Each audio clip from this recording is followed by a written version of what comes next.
안녕하세요. 김호준입니다. 예산안이 통과됐습니다. 개인적으로 가장 아쉬운 것은 아동수당입니다. 당초 보호자 소득과 무관하게 0세에서 5세 아동을 대상으로 했던 정부안은 야당의 반대로 소득 수준 상위 10%의 지급을 제외하기로 했습니다. 상위 10%는 그 돈 없어도 아이 키울 수 있지 않느냐. 보수가 항상 주장하는 선별 복지죠. 19세기 초 나폴레옹은 프랑스 혁명을 개선한다며 봉건적 의무와 농노제 폐지 그리고 전 시민에게 단일한 세금 체계를 선언했습니다. 왕과 귀족끼리의 동맹으로 유지되던 봉건국가에서 국민이 국가를 구성하는 소위 국민국가로 역사는 그렇게 발전을 합니다. 왕이나 귀족이 아니라 국가에 세금과 병역의 의무를 지고 국가는 그 국민의 보호 의무를 지게 된 거죠. 이후 가난한 빈민을 구제하는 구휼의 개념을 넘어서 국가가 국민 보편적 삶의 기본을 보장하는 복제 개념이 탄생합니다. 강도를 신고하면 경찰이 당신 소득의 상위 10%인가 아닌가 묻고 나서 출동하는 게 아니죠. 치안은 국가가 국민 모두에게 지는 보편 의무라서 그렇습니다. 자격은 국민이기만 하면 됩니다. 0세에서 5세까지 아동에게 국가가 삶의 기본에 대한 의무를 지겠다. 그 자격은 대한민국의 아동이기만 하면 된다. 이게 보편 복지죠. 반면 10%는 제외한다는 것은 곤란에 처한 90%의 상대적 빈민만을 구휼하겠다. 이것은 기본적으로 구제입니다. 그러니까 이건 돈의 문제가 아니라 국가의 의무를 어디까지로 할 것인가 하는 국가 철학의 문제다. 역사가 한 걸음 더 나아가는 걸 누군가 막았다. 김호준 생각이었습니다.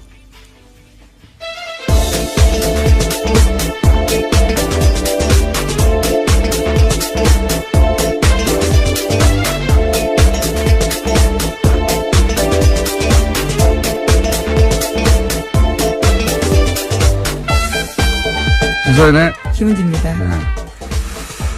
자, 예산은 워낙 복잡해가지고, 예. 사람들이 구체적 내용을 잘 모릅니다. 잘 모르는데, 이번 예산에는 몇 가지, 예. 시민들이 관심을 가질 내용이 있긴 있어요. 확실히. 그죠? 네. 오늘 새벽 본회의 통과했는데요. 법정 시한을 넘겨서 나흘째였습니다. 자유한국당 의원들은 대부분 투표에 참여하지 않았는데요. 내년도 예산안은 428조 8,339억 원 규모로 확정됐습니다. 올해 대비해서 7.1%가 늘어난 수치인데요. 내년 예산안에서 가장 큰 비율을 차지하는 것은 보건, 복지, 고용 부분입니다. 그 다음으로는 일반 지방행정, 교육, 국방 순인데요. 공무원 중원 규모는 9,475명으로 확정됐습니다. 뿐만 아니라 남북협력기금 같은 경우에는요. 400억 원 감액됐는데 앞서 말씀하신 아동수당 같은 경우에는 2인 가구 이상 기준소득 수준 90% 이하로 해서요. 만 5세까지 아동 내년에 2018년 9월부터 10만 원씩 신규 지급됩니다. 그리고 이제 노년층을 상대로 한 기초연금 이것도 이제 20만 원에서 25만 원으로 인상됐는데 이것도 역시 지방선거 끝나고 나서 예, 아동수당도 지방선거 끝나고 나서 예, 지방선거 이전에 하면 정부 인기가 올라간다고 처음 듣는 얘기로 그렇게 연기가 됐고요.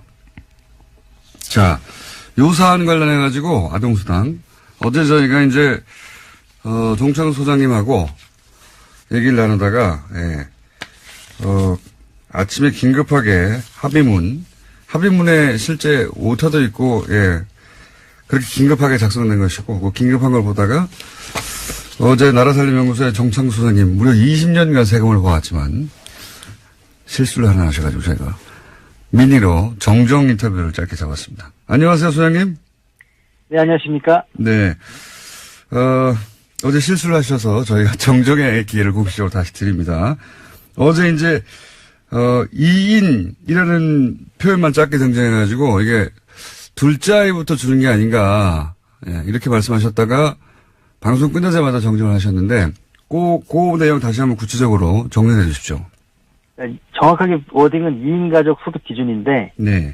예, 이 소득이란 말이 이제 조금 저 잘못 판단을 해가지고 아마 제가 실수를 한 것 같고요. 네. 그러니까 아이는 첫째 아이부터 지급이 되는데 네. 보호자가 2인 이상 가구 이렇게 이걸 의미하는 겁니까? 뭐 아이가 있어야 3인이 될 테니까. 아, 그렇죠. 이제 네. 또 부모가 한 사람일 수도 있고 뭐 그러니까 네. 소득 기준이 2인 가족 기준이라는 거고요. 아, 소득 기준이 2인 가족 기준이다. 예. 네. 그런데 이제 여기에 또 거기에 여러 가지 얽힌 문제가 많이 돼서 어제 복지부 공무원하고도 통화를 했는데요. 예, 구체적으로 좀 설명해 주십시오. 어떻게 된다는 겁니까? 예산은 반 정도 줄어드는 건 사실이고요. 아, 예산을, 그래서 그렇게 또 생각하셨군요. 예산이 반으로 줄었으니까, 1인에서 2인으로 만든 거, 첫 번째에서 두 번째 아이까지로 이렇게 확대해버린 거구나. 이렇게 연결 생각하신 거군요. 이게 10% 줄고 기간이 줄고 뭐 이렇게 갖고 반을 줄었는데. 소장님 너무 많이 알면 그렇게 됩니다. 하여튼 예산도 절반으로 줄었다. 예. 그리고. 이것 때문에 어제 실시간 검색 1위가 막 대부분 해서 깜짝 놀랐어요. 네.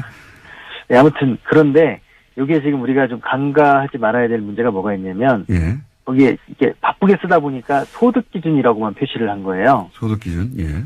그래서 재산 기준이란 말이 안 들어가서 예. 이 복지부에서도 이걸 재산 기준을 어떻게 넣어야 되는 거냐 지금 막 그 약간 멘붕 상태에 지금 어떤 차이가 있는 겁니까?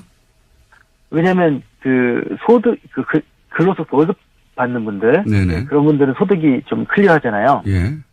근데 그게 별로 없고 재산 부동산 뭐 이런 분들 투명하지 않은 그런 분들이 예를 들어서 그 경우에 뭐 100억대 건물주다.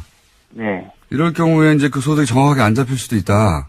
임대료도 막 등록이 안 돼 있고 막 그렇게 아하.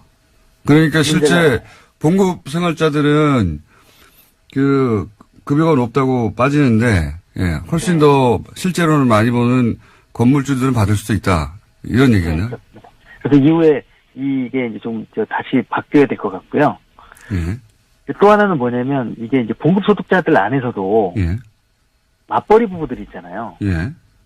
맞벌이 부부 합산이니까 예. 가구소득 기준이니까 그러면 부부가 합산되면 예를 들면 지금 3인 가족 기준으로 했을 때 뭐 723만 원, 뭐 부모와 아이를 둘이면 800만 원 뭐 이렇게 되는데 예. 700만 원이라고 치면 예.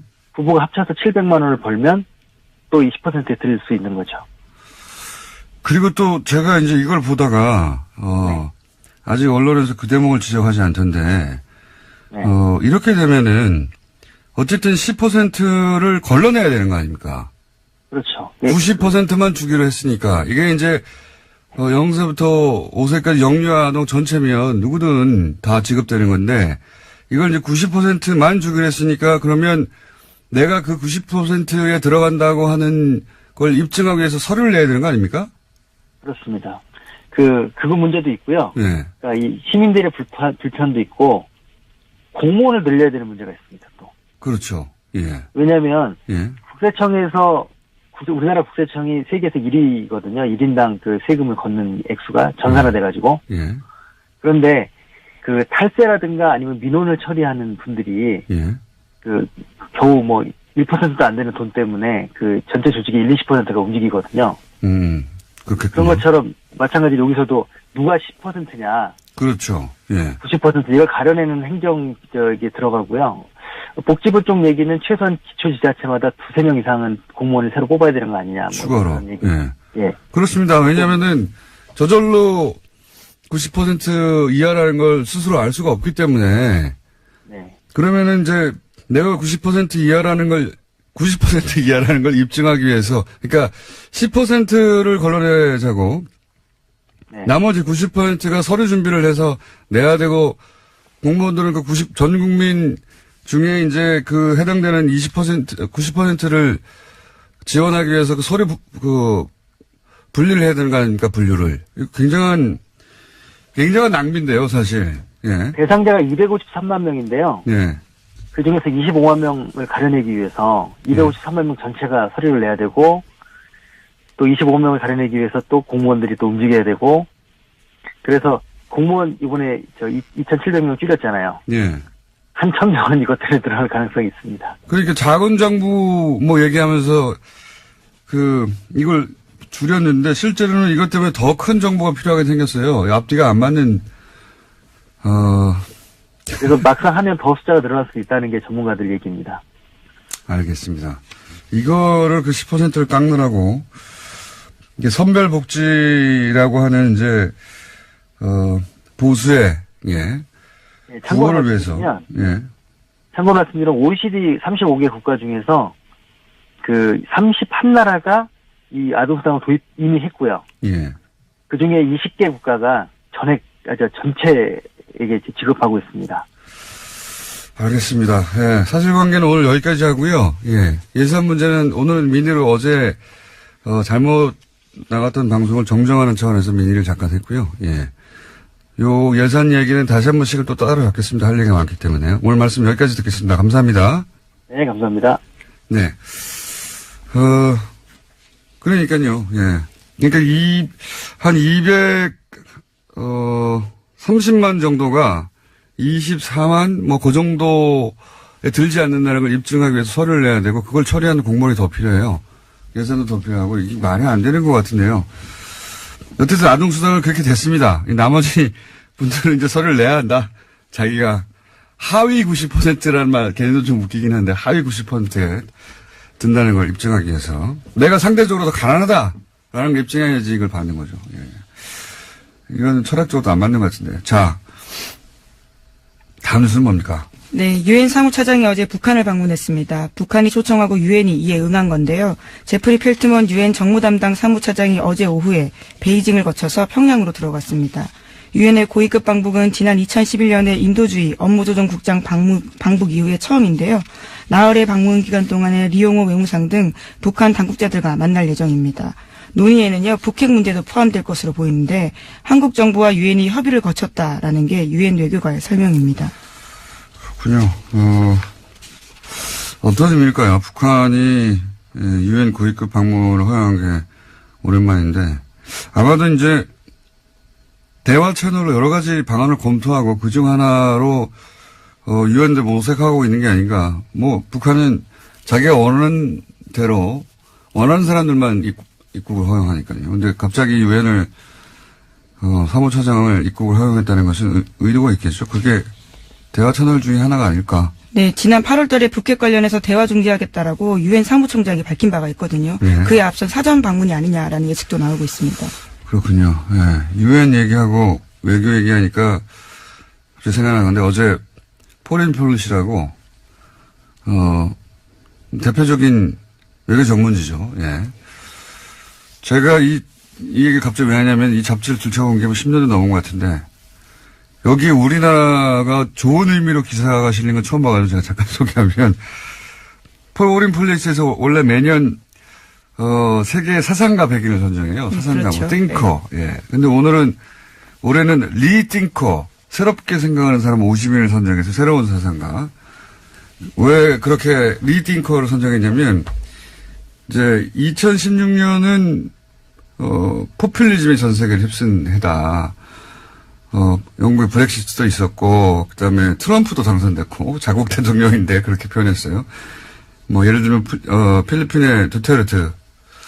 이런 사람들이 당선되고 이런 브렉시트 같은 현상, 포퓰리즘이 전 세계를 휩쓸었는데, 그럼 올해는 어떤 해냐? 정의하기를 그런 새로운 질서에 대해서 다시 생각하고, 리팅크하고, 새롭게 등장한 현실에 맞설 새로운 길을 찾는 해, 이렇게 정의했어요. 예.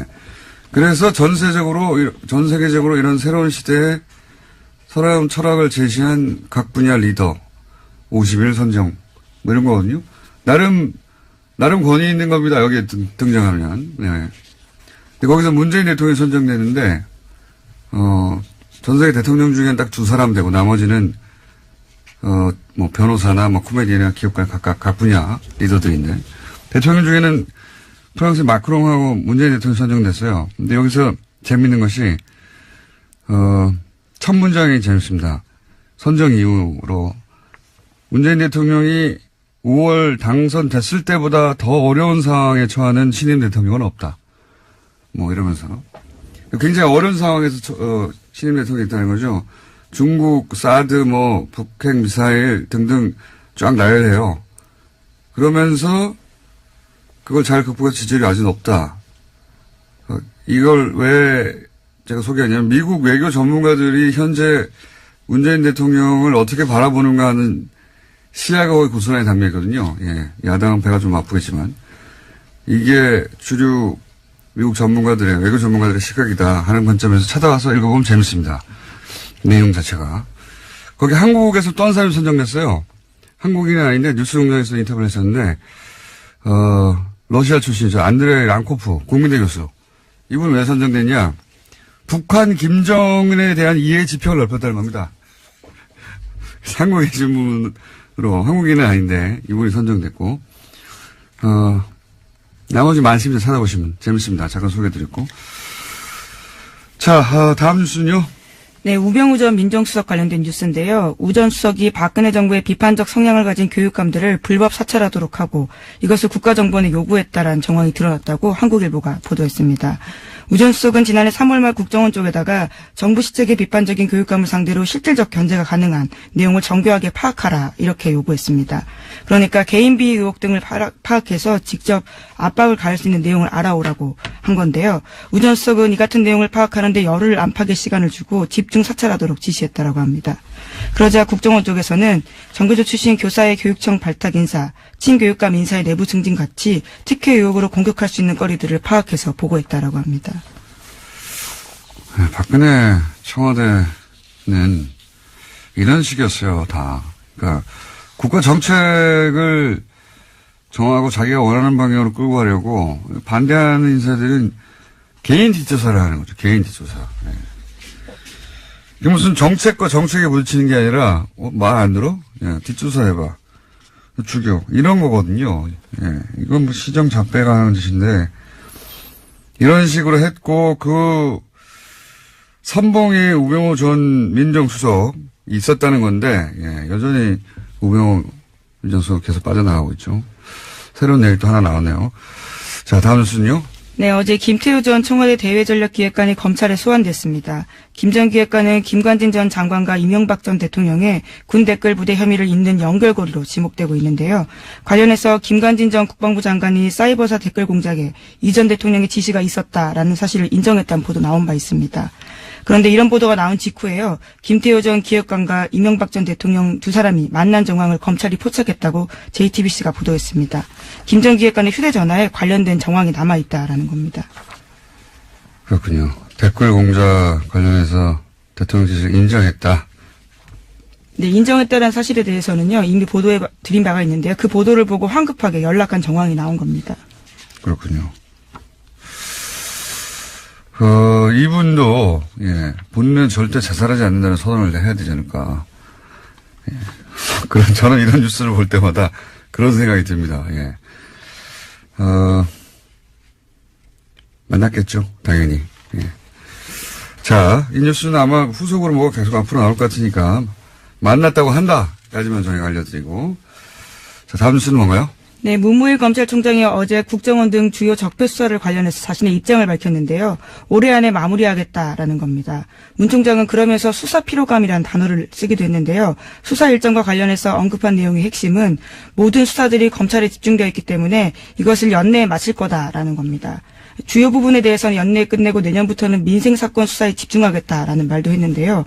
이명박 전 대통령 등에 대한 수사의 확대와 진정 가능성을 차단한 듯한 발언이라서요. 비판을 사고 있습니다. 아니, 이거는 말이 안 되죠. 누구 맘대로. 이게 이제 시대 과제거든요. 검찰총장 혼자서 이제 안에 그럴 수 있는 사안이 아니에요. 그리고 MB는 시작도 안 했는데 무슨 끝냅니까? 지금 3주 남았는데요. 3주 동안 그러면은 기소도 다 하고 다 하라는 말인가요? 이게 말이 안 되는 이야기인데 검찰총장이 갑자기 게다가 이 피로감이라는 단어는요. 보수 정당 보수 매체가 몇 달 전부터 계속해서 주장해왔던 프레임이거든요. 이거 피로감 온다. 피로감 안 왔어요. 예. 국민 피로감 아직 안 왔어요.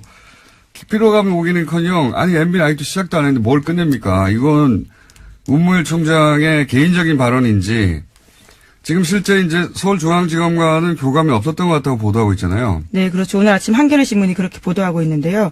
어제 문 총장 같은 경우에는 수사 피로감을 내세우면서 이런 말도 했습니다. 사회 발전에 도움이 안 된다라는 겁니다. 누구 맘대로 그런 거를 발전에 도움이 된다 안 된다고 정합니까? 예, 심지어 서울중앙지검 수사팀 관계자 말에 따르면요. 제일 먼저 사건이 왔던 댓글 사건 같은 경우에도 추가 확인 작업을 진행하고 있다라는 건데요. 아직까지 계속하고 있다라는 겁니다. 아니, 지금 김태호 전 대외전략기획관은 이제 처음으로 소환됐는데요. 무슨 끝냅니까, 이제. 이건 말이 안 되는 이야기고요. 이런 얘기를 했다면 저희가 또 관련 인터뷰를 또 잡아봐야 되겠네요. 예. 이건 말이 안 된다고 봅니다. 이게 모르겠어요. 예를 들어 서울중앙지검에 지금 이 사건을 수사하고 있는 검사들이 육체적 필요를 호소하고 있다. 필요할 수 있죠. 육체적으로. 너무 곤란해서. 그럼 사우나 건을 끊어주세요. 갑자기 무슨 사회적 피로감을 얘기합니까? 국민들한테 여론조사 했나요? 네, 심지어 수사팀 내부에서도요. 문 총장도 특별수사가 전공인데 시일 정해두고 수사할 수 없다는 거 너무 잘 알고 있는데 이런 말을 왜 하냐라는 이야기가 나오고 있다고 합니다. 뭐 보수정당이나 이쪽에서 예를 들어서 문물 총장에게 이거 너무한 거 아니야? 사회적 피로감이 이런 이야기를 했을 수도 있고 거기에 립 서비스를 했는지는 모르겠어요. 그렇다면 뭐 이해가 가는데 뭐 그것도 이해가 갈 건 아니죠. 왜 립 서비스를 합니까? 정말로 이렇게 생각하는 거라면 이건 저희가 여론조사도 하고 필요하십니까? 하는 여론조사도 하고 그것도 발표하고 그리고 이게 왜 여기서 뭐 조치는 안 되는지 계속 인터뷰도 하고 전 총장들도 인터뷰하고 해야 될 것 같습니다. 자, 시간이 거의 다 됐네요. 예, 제목만 체크하고 넘어가죠. 네, 박근혜 정부 블랙리스트와 관련해서 항소심이 진행 중인데요. 어제 이와 관련해서 의미 있는 진술이 나왔습니다. 30년 가까이 예술 지원 업무를 담당한 실무자가 법정에 나와서 한 말인데요. 전두환 노태우 시절에도 이런 적은 없었다라는 겁니다. 그 시절도 뭐 말도 안 되는 시절이긴 했는데 그때하고 비교하는 건 그렇게 말도 안 되는 시절에도 적어도 이런 식으로 블랙리스트를 작성해서 이 사람은 빼. 네, 구체적으로. 껌껌이 이렇게 한 적은 없다라는 겁니다. 그렇다는 얘기죠. 예. 박근혜 정부는 보면요. 그러니까 이 군사정권 시절에는 최소한의 이 단어밖에 들어맞지가 않겠네요. 최소한의 가오라는 게 있었거든요. 그 군사정권 시절에. 그렇게까지 내가 대통령이 안 한다. 근데 박근혜 정부 시절에는 그게 없어요. 세월호 사고 났는데 시술을 한다든가 사람에 대한 연민이나 애정, 예의 기본적으로 그게 없는 것 같습니다. 문제는. 예. 자, 그 외에도 소개할 기사가 있는데 오늘 시간을 너무 많이 잡아서 미니 때문에 오늘 여기까지 하고 나머지 못한 건 내일 하죠. 예. 네, 그러시죠. 피로감이 아니고 필요감을 느낍니다. 필요감. 매우. 필요하다라는 예, 의미시죠. 여기까지. 네. 시사인의 김은지였습니다. 감사합니다.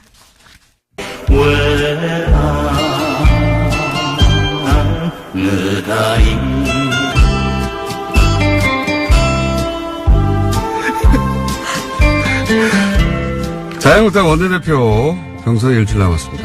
예. 현재 구도가 친홍, 친박, 그리고 중립, 이렇게 3파전이라고 하는데요. 오늘은 중립지대 후보가 당선되어야 한다고 주장하시는 나경원 의원을 스튜디오에 직접 모셨습니다. 안녕하세요. 네, 안녕하세요. 이 음악, 외나무다리. 우리, 예. 지난번 예전 서울시장 선거 때. 예. 원수는 외나무다리에서 만나는데, 예. 아시는 분은 아시겠지만, 의원님과 제가 오랜 구원이 좀 있습니다. 예, 원수, 외나무다리.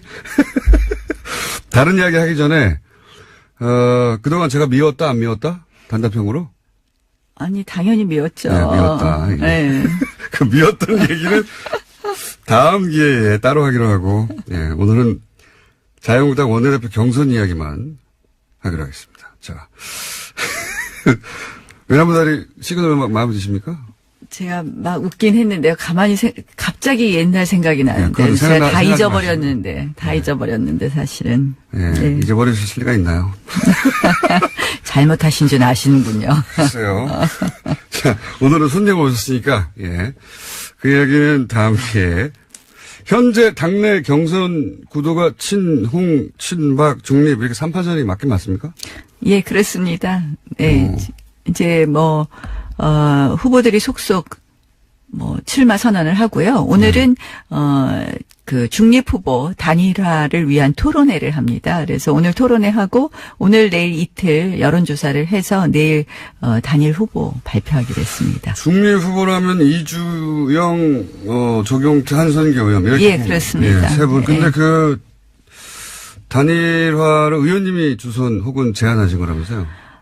그렇게 언론에 보도됐던데. 예. 그러니까 사실 이제 저는 처음부터 이번 원내대표 선거는 개파 대리전이 돼서는 안 된다고 생각을 했거든요. 가장 중요한 핵심이 이제 이 당이 안 그래도 힘이 없는데 정말 진정으로 통합이 되어야지 뭐 문재인 정부의 힘이 없긴 없습니까? 예. 느끼십니까? 뭐 어제도 저희 사실은 좀 이제는 너무 무시하는 것 같아요, 저희들 사실은.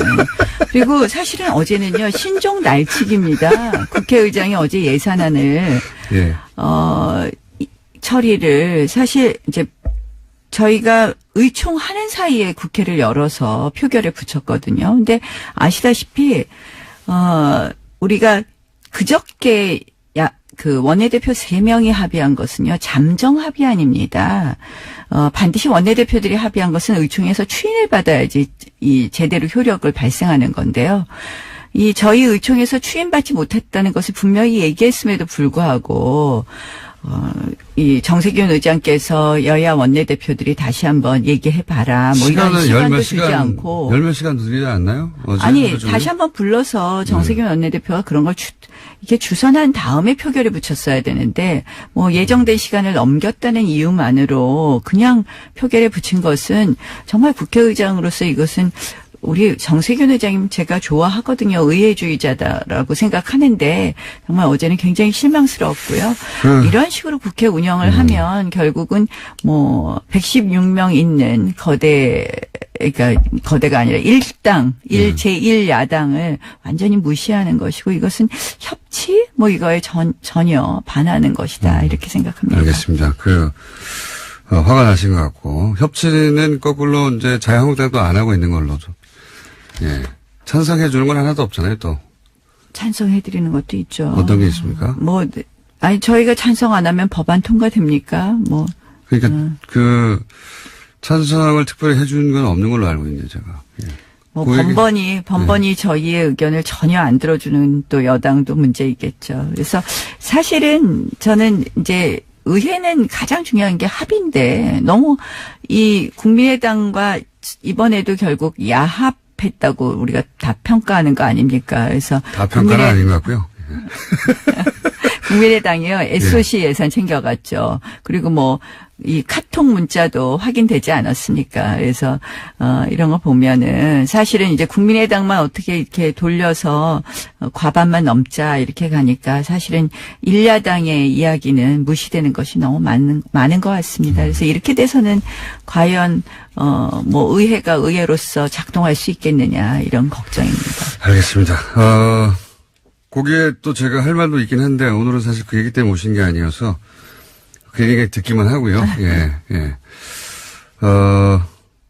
친홍 후보는 그러면 다시 아까 이야기로 돌아가서 김성태 의원이 맞는 거죠? 그렇죠. 그렇게. 홍준표 대표께서 이제 노골적으로 그렇게 말씀하셨으니까요. 친박은 홍문종, 유정 의원 이렇게 되는 거죠? 네, 그렇죠. 친박 의원도 단일화 한다는 얘기가 있죠? 두 분도 단일화 노력을 한다고 이야기를 들었습니다. 본인은 왜 안 나가셨어요? 나온다는 얘기가 한참 있다가. 예, 중립 후보들이 너무 많은 거예요, 사실은. 본인이 단일 후보가 되면 되잖아요, 거기서 저까지 하겠다고 나서서는 단일화가 되지 않겠더라고요, 사실. 그래서 제가 빠져야지 단일화가 좀 더 쉬울 것 같아서 제가 좀 세 보이잖아요. 그러니까 본인으로 단일화 될 텐데 하고 다른 사람들이 그 단일화 제안을 받지 않을 것 같아서 오늘 희생하신 거예요? 예. 아니, 저는 사실은 그런 생각이 있었습니다. 너무 복잡한 부분을 빨리 교통정리해야 되겠다는 생각을 했고요.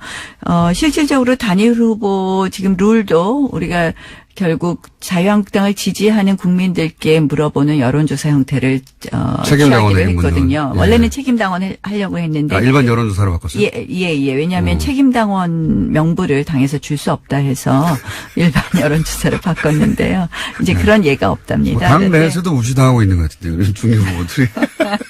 여당에게. 그래서 예. 그래서 저희가 야당의 길을 제대로 걸으려고 중립 후보가 당선되어야 되겠다고 생각합니다. 지금 판세는 어때요? 그러니까 친홍 그리고 친박 그리고 중립. 친홍도 친박도 아니다고 하는 중립. 이 전체적 표심의 향배는 어떻습니까? 뭐 사실 이제 중립이라는 것이 어떻게 보면 이리저리 나중에 센 쪽으로 붙기 때문에 남기 어렵다 이런 걱정들 하시는 분들도 있는데요. 실질적으로 이제 저희가 계파 갈등 때문에 사실 이 지경이 되지 않았습니까? 저희가 뭐 작년 총선 때부터 시작된 거라고 생각을 네. 하는데요.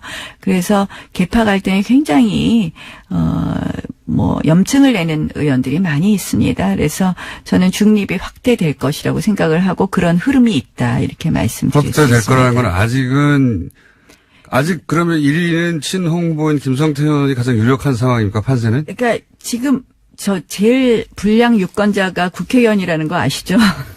네. 예. 어떤 의미에서? 그러니까 저 원내대표 선거를 하고 나면 모든 후보들이 예. 다 본인 다 찍는다고 그러니까요. 이렇게 예. 얘기하는 거 아닙니까? 각 후보자들이 나와서 계산한 표를 계산하면 국회의원 총수를 넘어가요, 항상. 예. 국회의원 총수 곱하기 후보자 수.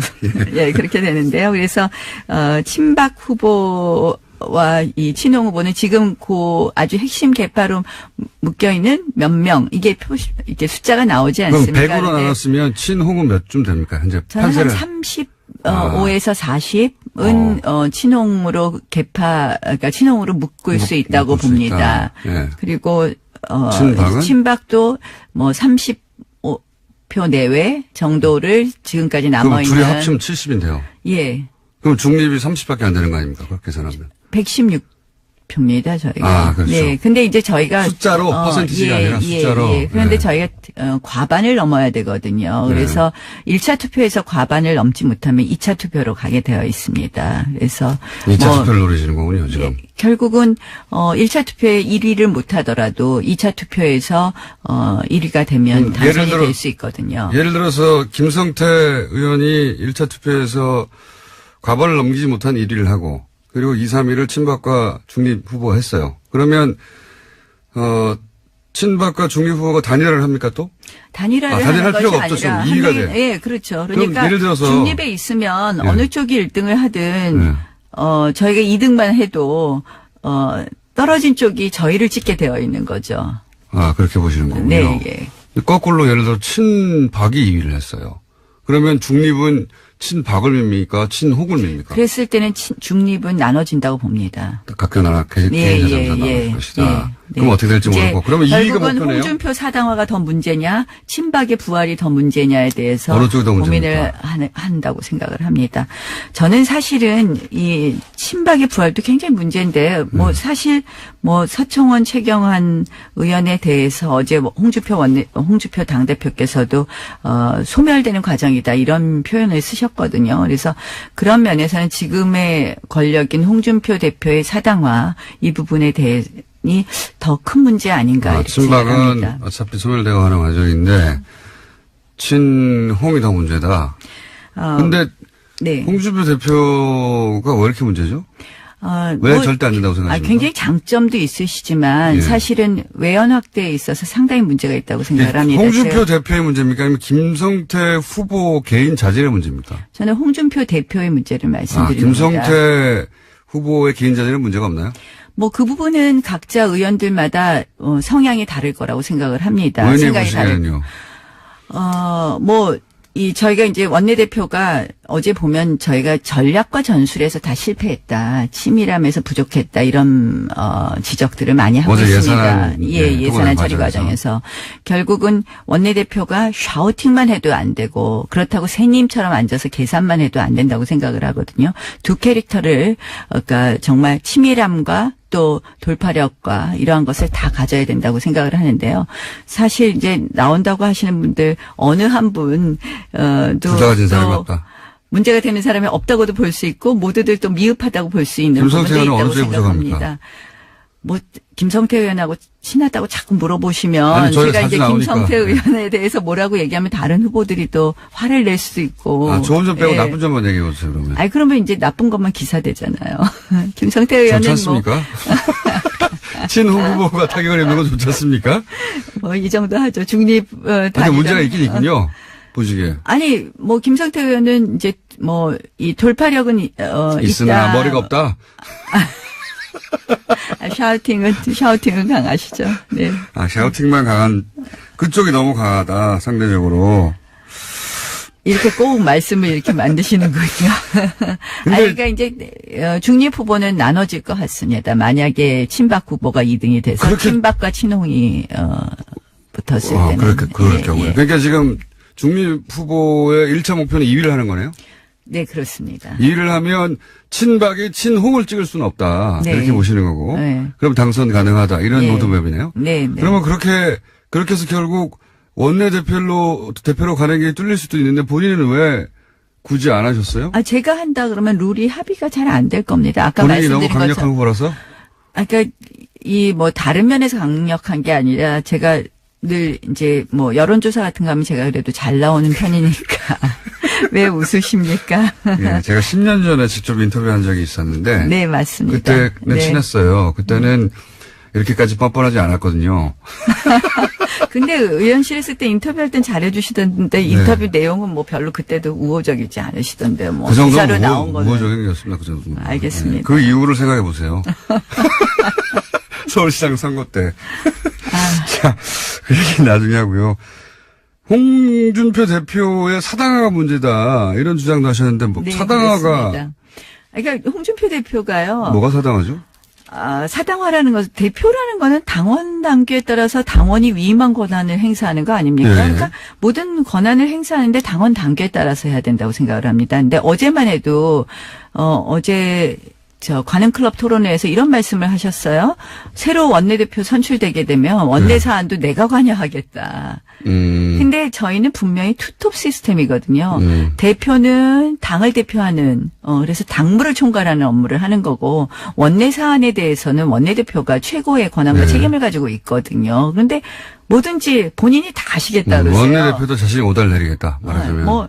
그다음 그동안 모든 발언이 그렇잖아요. 광역단체장도 들어서, 누구는 된다, 누구는 안 된다. 뭐 이 사람은 공천 안 줄 거다. 뭐 부산시장에 대해서 서병수 부산시장에 대해서 그렇게 안 된다고 얘기했죠. 얘기한 적도 있고. 근데 사실은 광역단체장도요. 저희가 분명히 광역단체장은 대통령 선거 후보를 선출하는 것과 똑같은 방법으로 경선을 하는 것이 원칙입니다. 다만 취약 지역에 한해서 우리가 전략 공천을 할 수 있는 건데요. 이것도 당원 단계에 있는 것에 막 반하는 이야기를 툭툭 하세요. 서병수 부산시장을 취약한 지자체장으로 파악하신 거 아닐까요? 아니, 취약 지역이라는 것은 저희 당이 취약한 지역. 그래서 아하, 이제 후보가 아니라? 호남이라든지 이런 경우에만 전략 공천을 할 수 있고 원칙이 경선하게 되어 있습니다. 대통령 후보 경선하고 똑같이 정말 왕왕 그런 예가 너무 많이 있거든요. 그래서 제가 지자체장들에 대해서 그냥 개인 의견을 밝힌 거라고 볼 수도 있지 않습니까? 뒤에서 작업하는 것보다 낫지 않나요? 아니, 안 된다. 안 된다 하고 말씀을 하시는 것은 맞지 않는 거죠. 본인이 생각하기에는.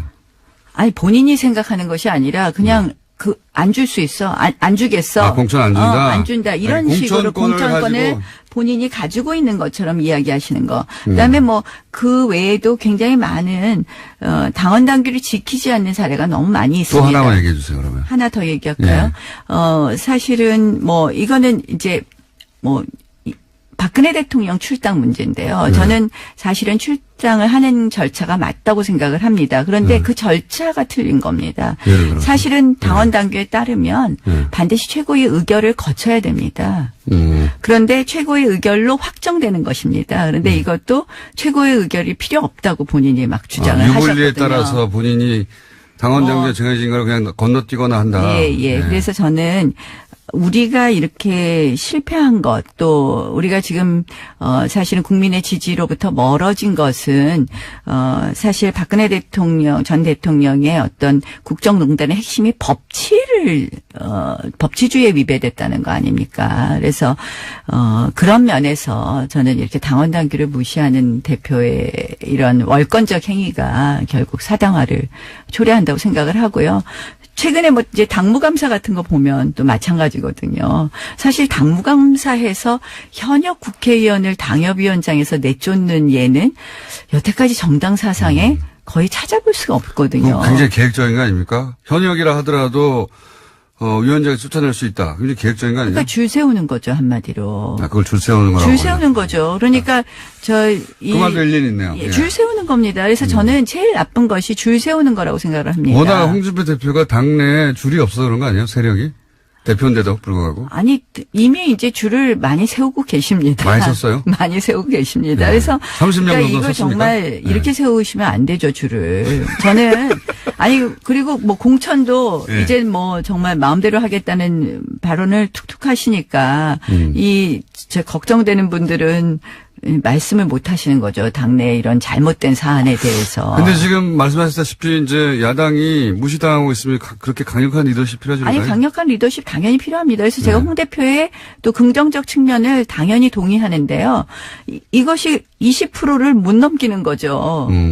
그런 결국은 언행과 좀 더 보수 가치의 핵심 중에 저는 법치라고 생각을 하고요. 판사 출신이시니까 또. 네, 그렇습니다. 저는 네. 굉장히 중요하다고 생각합니다. 그래서 이러한 부분 제대로 지키지 않고 있고, 그러니까 보수는 사실은 유능하다, 신뢰할 수 있다, 그다음에 일관성이 있다, 예측이 가능하다 이래야 되는데 이러한 부분을 지금 깡그림 무시하는 쪽으로만 가시고 계시거든요. 그래서 사실은 이런 부분에 있어서 아쉬운 부분이 있습니다. 알겠습니다.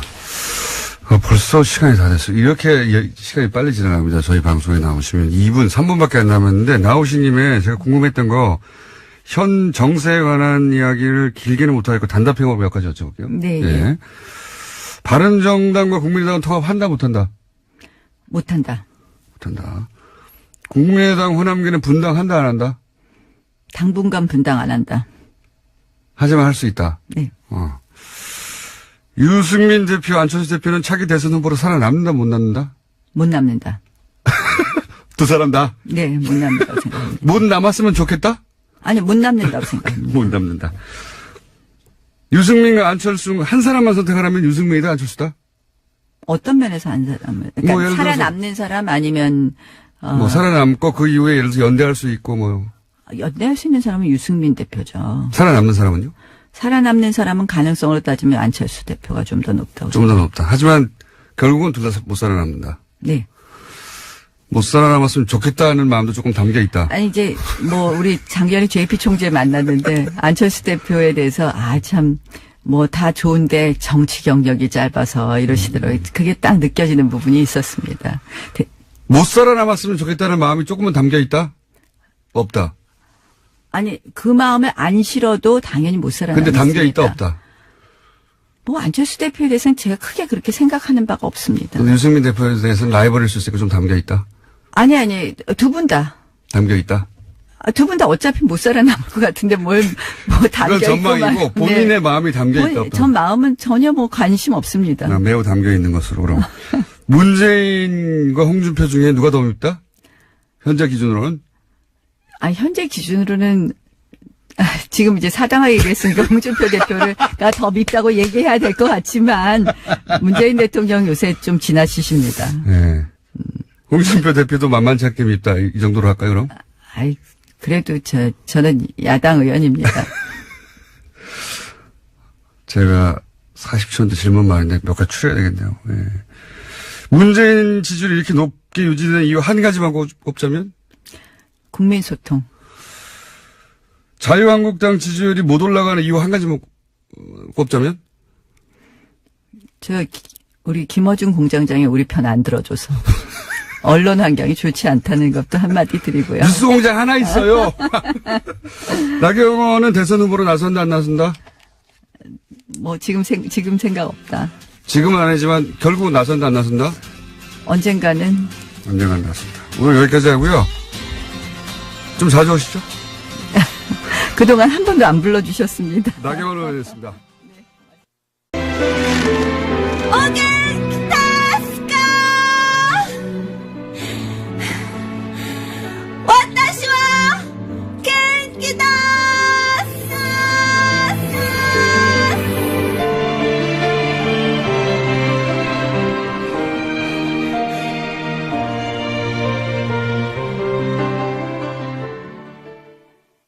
김어준의 뉴스 공장.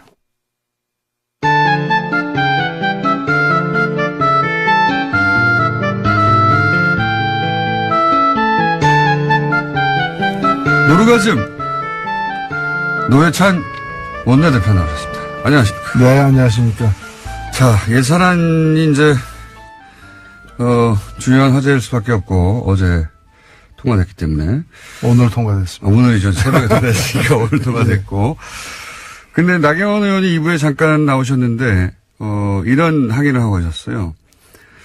이제 잠정 합의를 했다, 원내대표. 네, 네. 잠정 합의라는 것은 이제 의원총회에 돌아가서 추인을 받아야 되는 사안인데 추인도 안 됐는데 통과시켰기 때문에 이건 날치기다, 신종. 이렇게 표현을 했어요. 여기에 대해서 전문가로서 한마디 제가 손님으로 오셔가지고 일일이 반박을 못했는데. 네. 일단 예산안은요. 네. 국회 선진화법에 의해서 그 합의에 이르지 못하면은 본회의에 자동 회부되게 돼 있습니다. 12월 2일까지. 예.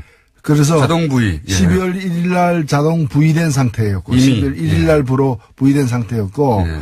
이제 수정안이 나왔는데 그 소위 말하는 잠정합의라는 거는 수정안에 대한 잠정합의. 예. 수정안에 사인은 했지만 의원총회에서의 동의를 구하지 못했기 때문에 잠정합의에 불과하다고 얘기한 것은 수정안에 대한 자유한국당의 입장이고 예. 근데 그 수정안도 국민의당이나 민주당은 합의한 상태였거든요. 예, 예. 그래서 원안이 자동 부의된 상태에서 예. 어떤 수정안이라도 나올 수 있는 거예요. 예, 예. 이것은 뭐 50명 이상이 동의해가지고 그 여기저기서도 낼 수 있는 것이고요. 예.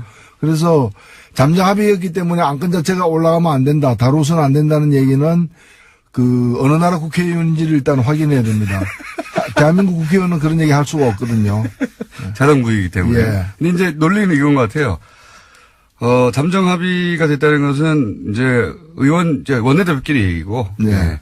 의원총회를 해서 총의를 모아서 거기 추인을 하거나 반대하거나 의사결정을 해야 되는데 그 과정을 기다려주지 않았다. 뭐 이런. 그런데 그 얘기입니다. 과정에 참여 안 했잖아요. 그 과정이 표결 과정이지, 그거는 안건을 상정하는 과정은 아닌 거죠. 그리고 사실 그리고 수정안은 예. 뭐 그 원내 교수단체들의 어떤 모든 교수단체들의 동의하에 동의가 있어야만 올린다거나 이런 건 아니에요. 예. 그거는 뭐 정족수 어느 정도 수만 되면은 의사 정족수만 되면 올릴 수 있는 거죠. 그래서 표결에 이렇게 만약에 의원총회에서 이 안은 우리가 반대한다고 했으면 사실 표결에 참석했어야 되는 거죠. 참석했어야 되는 거죠. 네, 그렇게 생각이 되는데 이와가 이제 자유한국당에서는 제1야당을 무시하고 날치기를 통과시켰다라는 게 지금 자유한국당 입장인 것 같아요. 날치기라는 거는 되게 이제 의원들이 반대하는 가운데 근데 그 사람들이 그 표결하지 말라고 얘기하지는 않았어요. 자, 뭐 그런 일이 있었습니다, 어제. 그래서 사실은 자유한국당도 통과를 막지 못하는 건 알고 있었죠. 알고 있었는데 그래도 이제 지지자들 향해서 뭐라도 했다고 이제 퍼포먼스를 해야 하니까. 예. 어제 그렇죠. 퍼포먼스 자기들이 그 표결을 해서 다른 야당과 더불어서 힘을 합쳐가지고 이길 가능성이 있어서 표결에 참석을 하는 거고요. 참석해도 이제 안 될 것 같으니까 예. 이제 참석을 안 하는 거죠. 그러니까 아무래도 이제 시험에 떨어질 것 같으니까 그냥 자퇴해버리는 거죠.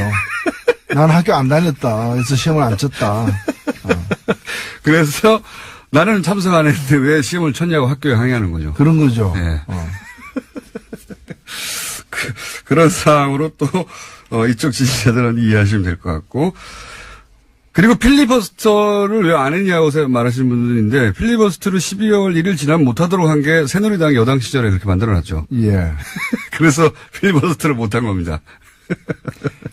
할 어떤 제가 볼 때는 의지, 예. 투지, 뭐 심지어 체력 이게 되는지도 의문스러웠어요. 저 사실 필리버스터 한번 보고 싶거든요. 자유한국당에. 체력. 자, 근데 내용으로 들어가가지고 뭐 아동수당 기초연금이 지방선거 이후로 지금 연기된 거 여기에 대해 말들이 많습니다. 예. 아동수당하고 기초연금 인상은 자기들도 그 다른 모든 정당들이 지난 대선에서. 5월 대선에서 약속을 했던 것이에요. 예. 그러니까 반대할 명분이 일단 없고요. 예. 두 번째 이걸 연기하면 누가 손해보느냐. 그러면 여당 민주당이 손해보느냐 그게 아니에요. 이 수당을 받게 돼 있는 사람들이 손해보는 거예요. 그렇죠. 그러니까 국민들의 고통이 더 가중되는 건데 그럼 왜 연기하려고 하느냐. 이걸 갖다가 예정대로 애초에 이제 예정했던 것처럼 오늘 통과됐으면 바로 내년부터 시행한다거나 네. 아니면 4월 혹은 뭐 나중에 여당에서 이제 수정안으로 양보한 게 7월부터였는데 네. 그렇게 할 경우에는 지방선거에서 여당에 대한 호감이 높아져 가지고 그러니까. 이제 싫으신다. 아니 그런 식으로 따지면은 근데 결국에는 자기들의 당리당략을 위해서 국민들의 고통을 더 받아라. 그런 이 얘기거든요. 셈이죠. 예. 이런 걸 우리가 보통 내자로 뭐라 그러는지 아세요? 민중의 적이라 그럽니다. 그렇잖아요. 민중이 더 고통받아야 자기들이 더 유리해진다면은 그런 위치에 있는 사람들이야말로 민중의 적인 거죠. 그러면 평창올림픽에서 금메달이 쏟아져 나왔다. 한국 선수단이, 예. 대표단이. 그러면 이제 정부도 좀 칭찬받을 거 아니에요. 예. 그러면 평창올림픽도 연기해야 됩니까? 금메달 따면 안 됩니까? 제2의 김연아 나오면 안 됩니까? 말이 안 되는 거죠. 이게 지방선거 이전에 뭘 한 해 만한 얘기는 과거에도 있었는데 지방선거 이후로 연기하라는 건 제가 처음 들어본 것 같아요. 의원님 들어보셨습니까 이거? 저도 처음 들어보는 거죠. 그러니까 지방선거 전에는 슬픈 소식만 있어야 된다는 얘기 아니에요. 지방선거 전에는 국민의 눈에서 피눈물만 나야 된다는 그런 말도 안 되는 얘기를 하는 거죠. 그리고 아동수당이 이제 90% 이하만 지급되게 하는 것도 결국 이제 야당의 주장에, 뭐 중간에 합의를 해서 이렇게 90%로 야당 반대 때문에 합의가 됐는데 이것도 문제가 많지 않습니까? 예, 보편적 복지의 원칙이 후퇴한 것이고요. 예. 이렇게 되면 그 10%를 고르는 작업을 그렇게 한 말입니다. 번만 하는 게 아니라 해마다 해야 됩니다. 왜냐하면 올해는 10%에 그렇죠. 들었는데 내년에는 10%가 아닐 수도 있는 거거든요. 11%가 될 수도 있고요. 예. 그럼 그걸 선별하는 작업이 다 행정 비용으로 들었는데 그러니까요. 공무원 줄이라고 하면서 예. 이렇게 되면 이걸 하는 공무원 더 늘려야죠, 사실은. 그러니까 항상 보수는 자군 정부 얘기하는데 실제로 이렇게 되면은 큰 정부가 필요한 겁니다. 오히려 거꾸로 요돈 아끼려고 공무원 비용이 훨씬 더 들어가게 생겼어요. 이게 보편적 복지라는 것이 혜택을 고루 주고 예. 다만 근데 왜 부자들에게 이런 거 없이도 될 부자들에게 왜 이걸 주느냐. 예. 그래서 부자들은 세금 많이 내라는 거거든요. 그런 거죠. 예. 근데 이제 이거 안 하고 나는 혜택 안 받으니까 이거와 관련된 세금 부담도 안 지겠다. 이렇게 논리적으로 이어질 수도 있는 거죠. 이 보편복지에 대한 개념 자체가 잘 없는 것 같아요. 예를 들어서 뭐 바다에 빠졌는데 당신 그 소득 구간이 10% 이상이야 아니면 이하야. 이거 구분해서 구하지 않거든요. 그 치안은 보편적인 거거든요. 국민 얘기만 하면 받는 건데 그렇죠. 그런 개념 자체가 없는 것 같아요. 이거를 자꾸 예전에 이제 빈민구제 하듯이 뭐 예를 들어 흉년 들면 쌀 나눠주는 것처럼 이렇게 시의 관점에서 자꾸 보다 보니까 예를 들면 우리 수돗물 있죠. 예. 이거 상수도, 공급도 일종의 그 보편적 복지입니다, 사실은. 그러면 그 상위 10%는 수돗물 끊어버려. 그리고 비싼 생수 사다 쓰라고. 그러니까요. 당신 그리고 부자니까 경찰 못 보내 사설 그렇죠. 써. 뭐 이런 거. 우리 대기 오염을 갖다가 제거해가지고 맑은 공기를 공급하는 거는 이것도 이제 공공 서비스잖아요. 예. 그러면 그래서 그걸 위해서 돈을 많이 쓰잖아요. 다음 그 돈, 근데 호흡은 똑같이 다 하잖아요. 근데 그 드는 비용에 대해서는 자산이나 소득이 많은 사람들이 더 세금 많이 내니까. 세금 많이 내는데 그러면 상위 10%는 그냥 산소 마스크 쓰고 다니라 예. 자기 돈으로 산소 사가지고 그런 얘기가 비슷한 거죠. 보편복지는 계속 확대되어 가는 방향으로 가야 되는데 보수는 이 보편복지의 개념 자체가 없고 이건 불쌍한 사람 도와주는 거 다 시혜다. 근데 그거를 다 할 필요가 있냐 이렇게만 접근하는 것 같아요. 예. 어제 예산안 표결하는 과정에서 자유한국당 의원들이 그때 들어왔거든요. 들어와서 거센 항의를 하고 표결하려고 이제 정세균 의장이 진행을 하니까 다들 손팻말을 들었어요. 네. 그 손팻말이 사회주의 예산 반대예요. 사회주의 예산 반대. 아동수당하고 기초연금, 그 다음에 최저임금 보전 이런 걸 사회주의 예산이라는 거예요. 제가 볼 때 사회주의를 고무 찬양한 거죠. 사회주의가 얼마나 좋은가를 고무 찬양한 거예요. 아니 그러면 자기들 공약으로 왜 걸었답니까? 그러니까요. 자기들 공약으로 걸었던 건데 이제 지금 작은 정부 지금 현 정부는 큰 정부, 주사파, 사회주의, 이걸로 이제 프레임. 주사파도 고무 찬양한 거죠. 아니, 어느 나라에서 주사파가 국민 70% 지지를 받고 있습니까? 그런 프레임 작업을 계속 하고 있는 거죠. 예. 그 연장선상에서 시도를 했는데, 뭐, 성공적이지는 않은 것 같습니다. 성공적이지 않은 것 같은데, 기본적으로, 철학이 있고 없고의 문제인 것 같아요. 이걸 국민 모두가 누려야 되는 기본권으로 보느냐, 아니면 이제, 불쌍한 사람만 도와준 불우이웃 돕기냐, 이렇게 보는 거죠. 예. 불우이웃 돕기로 보는 것 같아요, 복지를. 항상. 자, 불이웃 돕자 그러면 또 그것도 반대할 거예요. 보편적 복지하니까 그걸 이제 일부만 주자고 한 건데, 예. 그러면 일부만 주자 이러면 그것도 반대할 가능성이 있는 거죠. 그러니까 선별 치안, 선별 수도, 선별 경찰이 없듯이, 이게 보편적인, 기본적인 대한민국의 아이들에게만 하면 누려야 될 기본 선이다. 이걸 정하는 건데, 그걸 못하게 하네요. 자, 그런데 이 예산안 통과에는 국민의당이 이제 협조를 해서 국민의당도 얻을 거 얻어갔는데요. 반면에 국민의당의 속사정, 소위 이제 통합, 바른정당의 통합 때문에 벌어지는 속사정은 여전히 변함이 없는 것 같습니다. 이게 결국 안철수 대표는 포기하지 않는 것 같아요. 절대. 예, 그 길로 가는 것 같죠, 이제 무조건. 예. 사실 이 두 당의 연대에 대한 첫 테스트 관문이 오늘 다뤄진 예산안 예. 통과했다고 봅니다. 예, 바른정당은 당론으로 반대했습니다. 그렇죠. 예, 예, 당론으로 반대했고 국민의당 같은 경우에는 당론 찬성을 채택하려고 했는데 예. 몇 분이 예. 강력하게 좀 반대를 해가지고 당론 찬성은 채택 안 됐지만 실제 표결할 때 보니까 거의 다 뭐 90% 이상이 찬성을 한 했거든요. 표 정도 빠진 것 같은데. 그러면 이제 바른당하고 관계가 뭐냐 이거죠. 정책 연대한다고 했는데 예. 이렇게 정책의 어떤 결정체라고 볼 수 있는 예산안에 대해서 서로 입장이 완전히 어긋나는 상황인데 정책 연대는 뭐냐. 그러니까 참 그 연대라는 것이 정책 연대가 아니라는 얘기죠. 아닌 거죠. 예. 예. 불륜이죠. 그러니까. 예. 그 어떤 정략적인 목표 때문에 예. 연대를 갖다가 추구하는 것에 다름 아니다. 이렇게 보여집니다. 그러면 국민의당 바른당 입장에서는 오히려 이해가는 면이 있습니다. 지금 뭐 교섭단체도 아니고 존재감이 점점 사라지니까 등치를 좀 키워야 되고 그래야지 다시 또 정치 일정 전면에 다시 자기 의사를 반영할 수 있으니까 그건 이해가 가는데 국민의당 안철수 대표가 이렇게 통합에 호남계의 결사적인 반대에도 불구하고 계속 가는 이유는 어떤 정치적 이유라고 보십니까? 저는 바른당만 가지고는 설명이 안 된다고 봅니다. 그렇죠. 바른당과 통합하면은 그 이전까지 보이지 않던 새로운 땅이 보인다라는 네. 어떤 판단을 하고 있는 게 아닌가. 바른당 11명인데 바른당하고 통합하면 기존의 국민의당에서 11명 이상이 나갈 수 있거든요. 그렇죠. 그렇다면 산술적으로 볼 때 별 도움이 안 되는 거죠. 소탐 대시라는 것처럼 보이는데 왜 굳이 이걸 하려고 하느냐. 네. 더군다나 나가려고 하는 사람들, 나갈 수도 있는 사람들이 다 호남계란 말이죠. 그러면 그렇죠. 국민의당 베이스가 흔들리는 건데 그래도 상관없다는 거거든요, 지금. 결국에는 자유한국당에 대한 어떤 관심, 자유한국당을 블루오션으로 보고 있는 거다. 네, 바른당을 블루오션으로 보는 게 아니라. 그 중간에 징검다리를 보는 것이다. 예, 그런 거죠.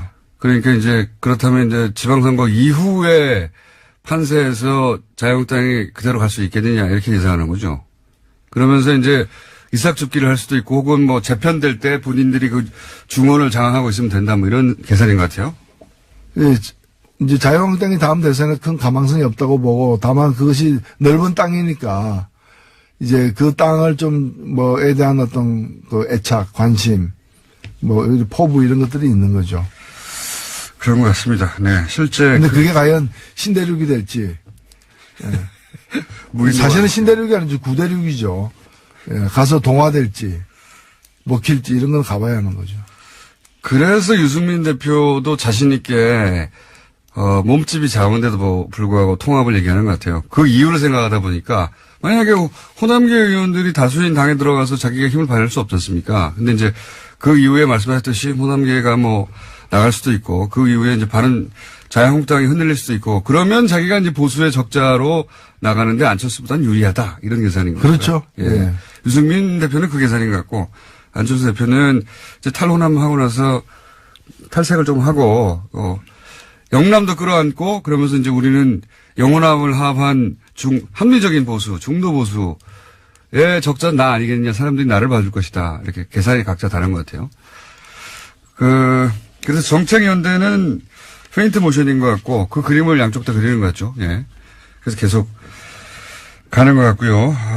자, 요건 어떻게 보십니까? 문무일 검찰총장이 갑자기 올해 안에 이 주요 사건들 끝내겠다고 피로감 때문에 이 발언을 갑자기 했어요.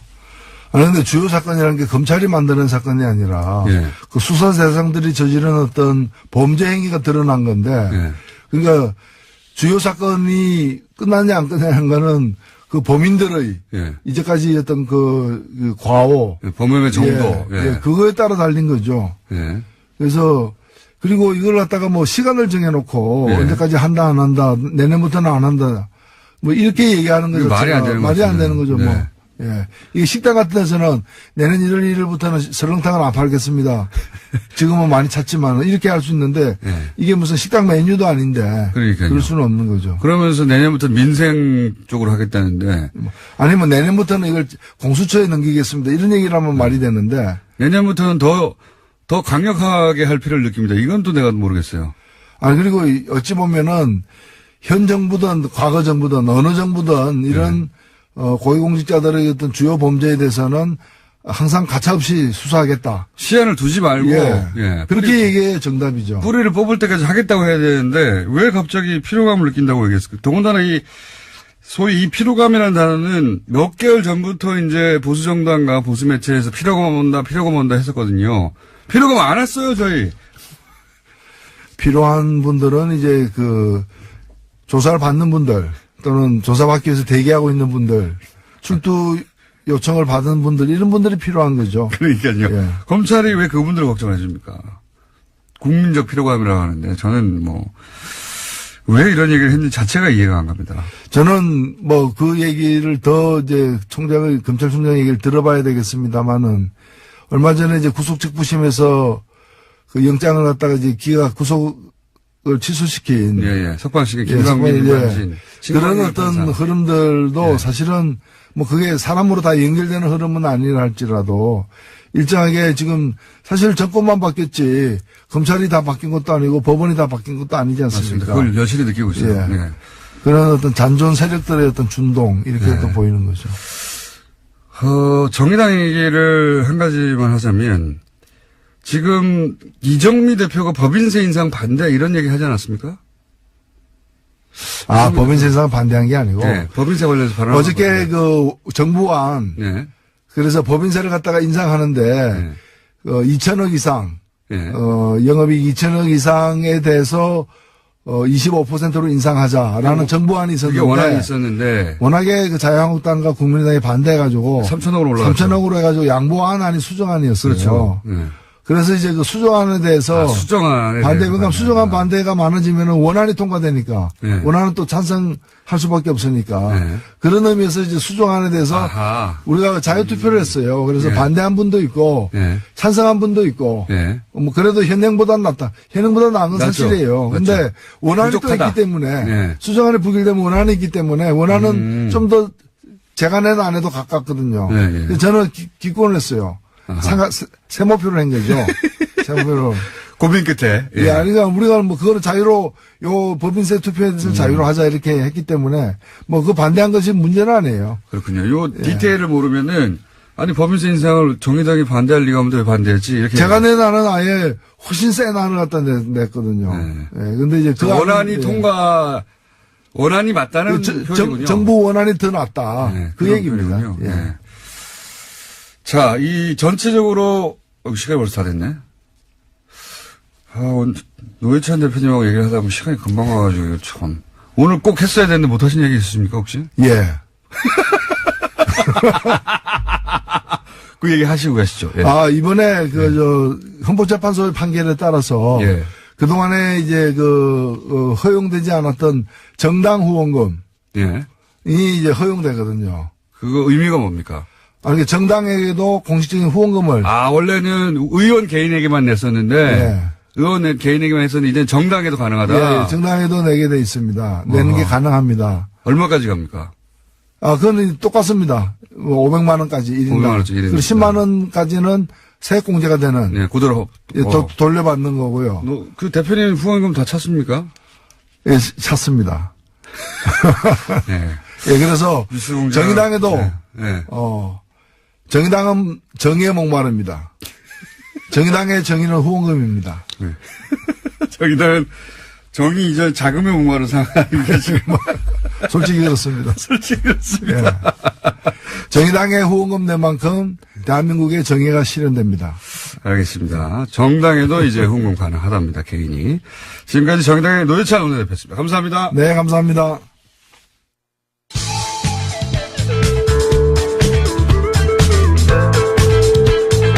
우주 최강 시사 프로그램 김어준의 뉴스 공장.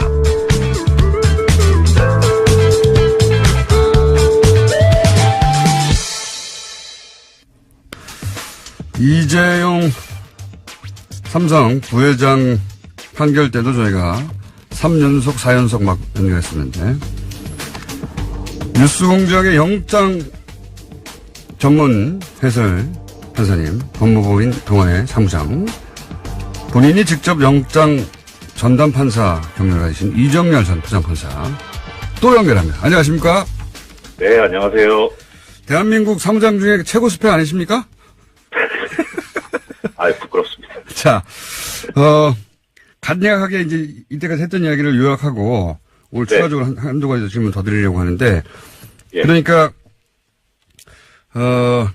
이것이 이제 김관진, 임관빈 석방부터 시작된 이야기입니다. 결국은 구속적부심을 네. 통해서. 이 석방이 법리를 넘어서는 어떤 정치적인 석방 아니냐 이렇게 얘기가 시작됐고요. 그러다가 네.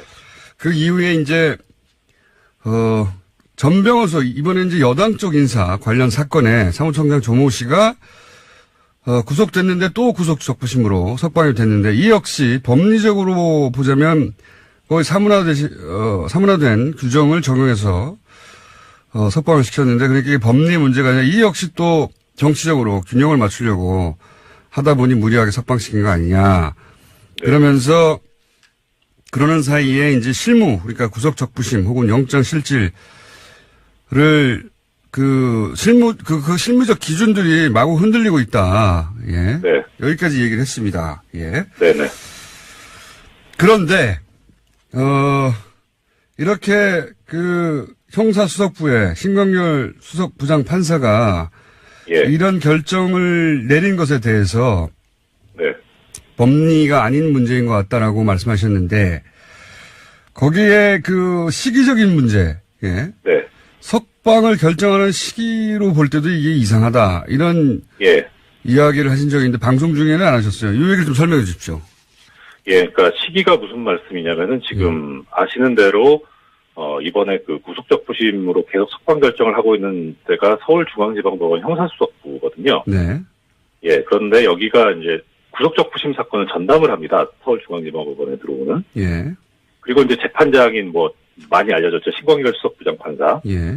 예, 이분이 그러니까 작년 2016년 2월 정기이사 때 부임을 했어요. 네. 그리고 지금 이제 고등법원 수석부장급인데 그러니까 네. 상당히 높죠. 다른 법원에 비해서. 근데 이분이 2012년에 고등법원 수석부장 판사가 됐거든요. 그래서 네. 대략 이제 인사 패턴으로 보면은 내년 2월 정기인사 때 법원장으로 나갈 가능성이 아주 높은 그러니까 상당히 고참 판사인 거예요. 요건 이제 판사를 하셔야 알 수 있는 내막이군요. 그런데요. 예. 그런데 그러니까 지금 이제 그 시간을 역산해서 계산해 보면은 그 중앙지법 수석부장이 된 지 21개월 정도 됐고 앞으로 남은 게 3개월 정도 된 거잖아요. 네. 예. 그런데 그럼 21개월 동안 이 긴급체포가 위법하다고 이번에 풀었는데 그런 결정이 있었느냐. 그 이전에도 그럼 유사한 결정을 했느냐. 예. 그거는 사실 언론 보도가 안 나와서 제가 정확하게는 잘 모르겠지만 났으면 상당히 크게 났을 것 같은데. 그렇죠. 미래적인 결정이니까 낫겠죠, 크게, 보도가. 그러니까요. 그래서 가능성을 따져보자면 21개월 동안은 긴급체포가 문제가 없다고 생각을 하다가 3개월 전에 비로소 이거 좀 문제구나라고 그렇게 반성을 했을 수도 있죠. 그렇죠. 그런 가능성을 제외하고는.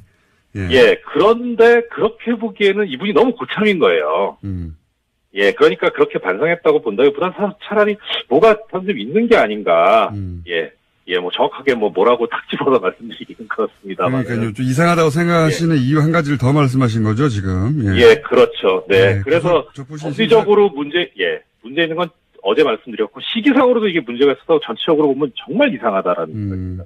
구속 적부심 수사를 한 지가 벌써 2년 가까이 됐는데 네. 그동안은 이 구속 적부심에 긴급 체포가 분명히 있었을 텐데 그렇죠. 예, 그거에 대해서 전혀 문제 삼지 않다가 갑자기 긴급 체포 제도에 대해서 더군다나 말씀하시기로는 2004년에 대법원에 의해서 상당한 재량권을 2002년 죄송합니다. 2002년. 예. 네. 지난 시간에 2004년이라고 하셨어요, 제 기억엔.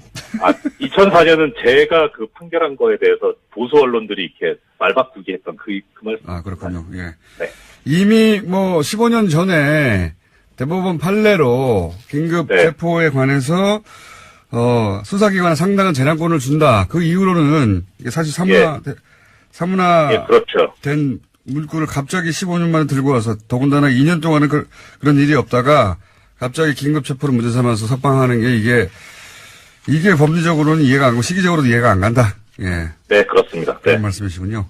자, 오늘 시간 다 됐어요? 왜 이러세요, 정말. 아니, 이제 한 포인트씩 짚어서 확실하게 이해하고 계속 이걸 문제 삼으려고. 저는 이거 굉장히 중대한 문제라고 생각하거든요. 개인적으로. 이제 언론에는 이 사안이 더 이상 등장하지 않는데 저는 굉장히 중요한 사안이라고 생각해서 계속 짚어가려고 하는 겁니다. 예. 맞습니다. 네. 자, 그래서 오늘 여기까지 또 하고요. 부회장님 시간 몇 초 다 남았어요? 한 30초 드릴게요. 30초요? 길다. 저기 어제 이제 문무일 총장 발언에 대해서 아까도 계속 짚어주셨는데 저는 이제 그 말씀을 자세하게 드릴 기회가 있었으면 좋겠긴 하겠습니다만 하나만 말씀드리자면 언론 보도를 이 청취자님들께서 유심히 좀 봐주셨으면 좋겠어요. 사실 어제 좀 방점이 찍혀있던 거는 상당한 비판을 받고 있습니다만은 이 적폐 수사를 연말에 끝내겠다는 게 상당히 방점이 있었는데 그렇죠. 네, 일부 언론 중에서는 석방 기준이 이상하다라는 걸 타이틀로 뽑아가지고 중점적으로 보도한 언론들이 있습니다. 보수 언론 중에요. 예. 근데 그게 뭐냐면 결국 지금 적폐 수사를 연말에 끝내냐 안 끝내냐 이게 상당히 쟁점이었는데 근데 지금 법원의 결정에 문제가 없다. 그리고 만약에 있더라도 이것은 법원과 검찰 사이의 갈등일 뿐이지 이게 어떤 다른 큰 그림에서 나온 게 아니다라고 하는 그런 의도에서 나오는 걸로 보여요. 그런 언론 보도가. 그걸 유심히 좀 봐주셨으면 한다는 말씀. 무슨 말씀인지 이해했습니다. 그러니까 문무일 검찰총장이 법원과 검찰 사이의 갈등일 뿐이다. 이 구속 적부심과 관련해가지고 나오는 것은 검찰과 법원이 서로 법리 해석이 달라서 그런 것이다. 라고 의미를 축소했네요. 그런 취지로 말씀하신 것 같지는 않은데 언론 중에서 그것을 부각시키는 언론이 있다는 말씀을 그렇게 부각시켰다. 자기들이 원하는 대로 해석을 해서. 네. 근데 저는 검찰총장이 이게 법원과 검찰의 갈등일 뿐이라고 해석하는 것도 의도가 있든 없든 간에 너무 좁게 프레임을 잡은 거라고 봅니다, 저는. 그렇죠. 맞습니다. 그렇게 해석하면 안 되죠. 세력과 세력, 그러니까 소위 이제 구체제가 이것을 저항하는 것, 이렇게 큰 그림에서 봐야 되는 건데, 검찰총장이 그런 그림까지 그려야 되는지는 모르겠으나, 굳이 말로 했으니까, 네네, 그렇습니다. 요 이야기는 또, 내일이나 모레 저희가 비는 시간 마련해가지고 다시 연결하도록 하겠습니다. 알겠습니다. 그 말씀 감사합니다. 예, 고맙습니다. 법무법인 동안의 사무장 이정열 전 부장판사였습니다. 자, 시사, 과학, 코미디 다 넘어오고 때로는 다 성공할 때도 있고 때로는 다 망할 때도 있는 원정호 씨 나오셨습니다. 안녕하십니까? 예, 안녕하세요. 오늘 어떤 주제입니까? 설마 했는데 우리 과학기술계에도 블랙리스트가 있다. 그러니까요. 예. 이거 진짜 이해가 안 가는. 왜냐면 과학기술 이 분야의 분들이 갑자기 도로로 뛰어나와가지고 집회를 하는 경우나 막 성명을 정치적 사안에 적극적으로 내는 경우가 극히 드물거든요. 드물죠. 극히 드문데 왜 여기까지 블랙리스트를 만들었을까? 저도 그게 궁금한데 네. 일단은 블랙리스트를 만드는 것은 전 정권의 속성이 아니었나. 어떤 쪽에도. 그렇게 이해하면 사실은 예를 들어서 체육계도 만들고 다 만들었어야 될 것 같은데 여기 아니 그러니까 문화예술계는 이해가 가잖아요. 그렇죠. 예, 드라마나 영화가 미친 영향이 크니까 대중에게. 네. 그거는 잘했다가 아니라 왜 그랬는지를 알겠는데 이 과학기술계 블랙리스트를 만들었다는 보도가 나오니까 이거 왜 그랬다고 이해하십니까? 과학기술계에서는? 일단 과학자들은? 나름 상황은 좀 있습니다. 과학자들은 지금 이거에 대해서 별 관심이 없고요. 네. 이런 상황에 대해서는 보면 어떤 계기가 있냐면 이 블랙리스트 작성된 시점이 김명자 전 장관이 네. 한국과학기술단체 총연합회, 그러니까 과총이라고 그러죠. 네. 회장으로 선출된 직후였어요. 예. 그런데 이게 김명자 장관이 어떤 분이냐면 김대중 정부 시절에 4년 동안 환경부 장관을 지낸 분이고 예. 17대 통합민주당 국회의원이었고 예. 2010년에 김대중 평화센터 이사였거든요. 아, 그 과학기술 단체장이 지금 그때 기준으로 야당 인사가 되니까. 그렇죠. 이 야당, 김명자 회장이 이 단체를 규합해가지고 정부에 어떤 뭐 공격을 가할지 모른다. 이런 우려 때문인가. 그런 것도 있을 수 있고요. 그러면 김명자 회장 개인에 대한 블랙리스트로 충분할 것 같은데 어떻게 이게 이제 어떻게 된 거냐면은 선출이 됐다는 거죠. 과총 회장으로. 그러니까 과총에 속한 사람들이 뽑았다 이런 사람을. 아, 그러니까 과총. 네. 거기에 속해 있는 개인이나 단체를 다 뒤져봐라. 예. 이게 보나마나 이게 저 야당 좌익 뭐 혹은 주사파일 테니까 그런 게 아니었나 이제 생각이 그게 들죠. 뭐 약간 일리는 갔는데 그래도 다 이해는 안 가지만 어쨌든 지금 최소 300개 이상의 단체를 이제. 네. 근데 이게 어떤 식이냐면, 네. 이 과총에 포함된 단체가 전체가 614개예요. 절반을 했네요. 절반을 한 것이고, 네. 또 회원수도 굉장히 많아서 614개 회원수가 50만 명에 달하거든요. 그러니까는 300개 단체라고 보면 그 절반 엄청난 수가 될 수가 있고, 또 웬만한 곳은 다 포함된 게 아니냐. 그러니까요. 그래서 구체적인 내막은 지금 이제 조사 중이죠. 그래서 과연 불이익이란 게 이제 근데 궁금한 건 그거죠. 이제 블랙리스트 운영을 한다. 그럼 무엇을 할 수 있었을까? 그러니까요. 그런 생각을 할 수 있잖아요. 정부 지원 예산이 특정 단체에 가는 걸 막는다든가 그런 건데 보통은. 네, 그럴 수도 있는데 이제 뭐 그게 과학계 쪽에 쉽게 작동할 수 있을까 궁금하긴 해요.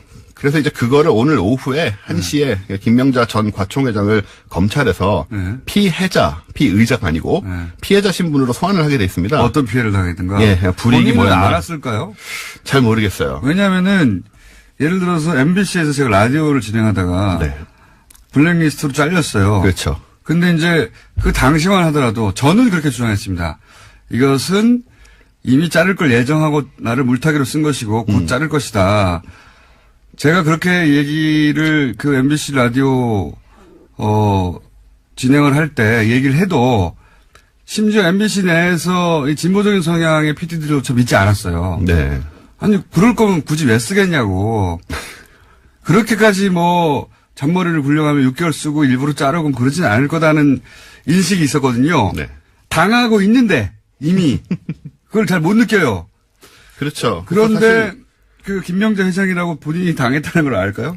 그러니까 이런 쪽에서 불이익을 당한 경우에는 자기가 불이익을 당할 모를 수가 있습니다. 그렇죠. 그러니까 연구 같은 거 뭐 저 지원이라든가 이런 것도 그냥 사실은 이게 다 그러니까 외형적으로는 정상적인 심사에서 잘렸겠지. 그렇죠. 예. 그런 형태로 이루어지기 때문에 그 뒤에서 어떻게 불이익을 당했는지 모르는 경우가 많을 것 같고 저도 주변에 좀 물어봤는데 잘 모르겠다고 얘기를 하세요. 그러니까요.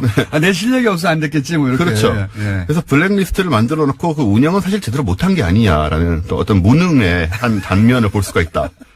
과학기술계에서는 지금 그렇게 내부적으로 판단합니까? 아직은 그런데 이제 조사를 하다 보면 또 뭐가 나올지 모르겠죠. 이게 몰라서 그런 걸 거예요. 그럴 이런 수 있어요. 거를 작성을 했다고 하고 네. 작성을 하면 실행을 하는 게 국정원 같은 조직이에요. 그렇죠. 예. 그러니까 본인들은 본인들의 서류가 미비하거나 실력이 안 됐거나 심사 기준에 못 미쳐서 탈락했다고 생각하는 사람들이 실제로는 제가 방송에서 잘리고 6년 있다가 보니까 그때 자르라고 했던 블랙리스트에 올라갔던 것처럼 그렇게 확인해야만 믿게 되는 그런 경우를 거라고 그리고 봅니다. 이제 과학기술 쪽 분들이 좀 이렇게 순진하시잖아요.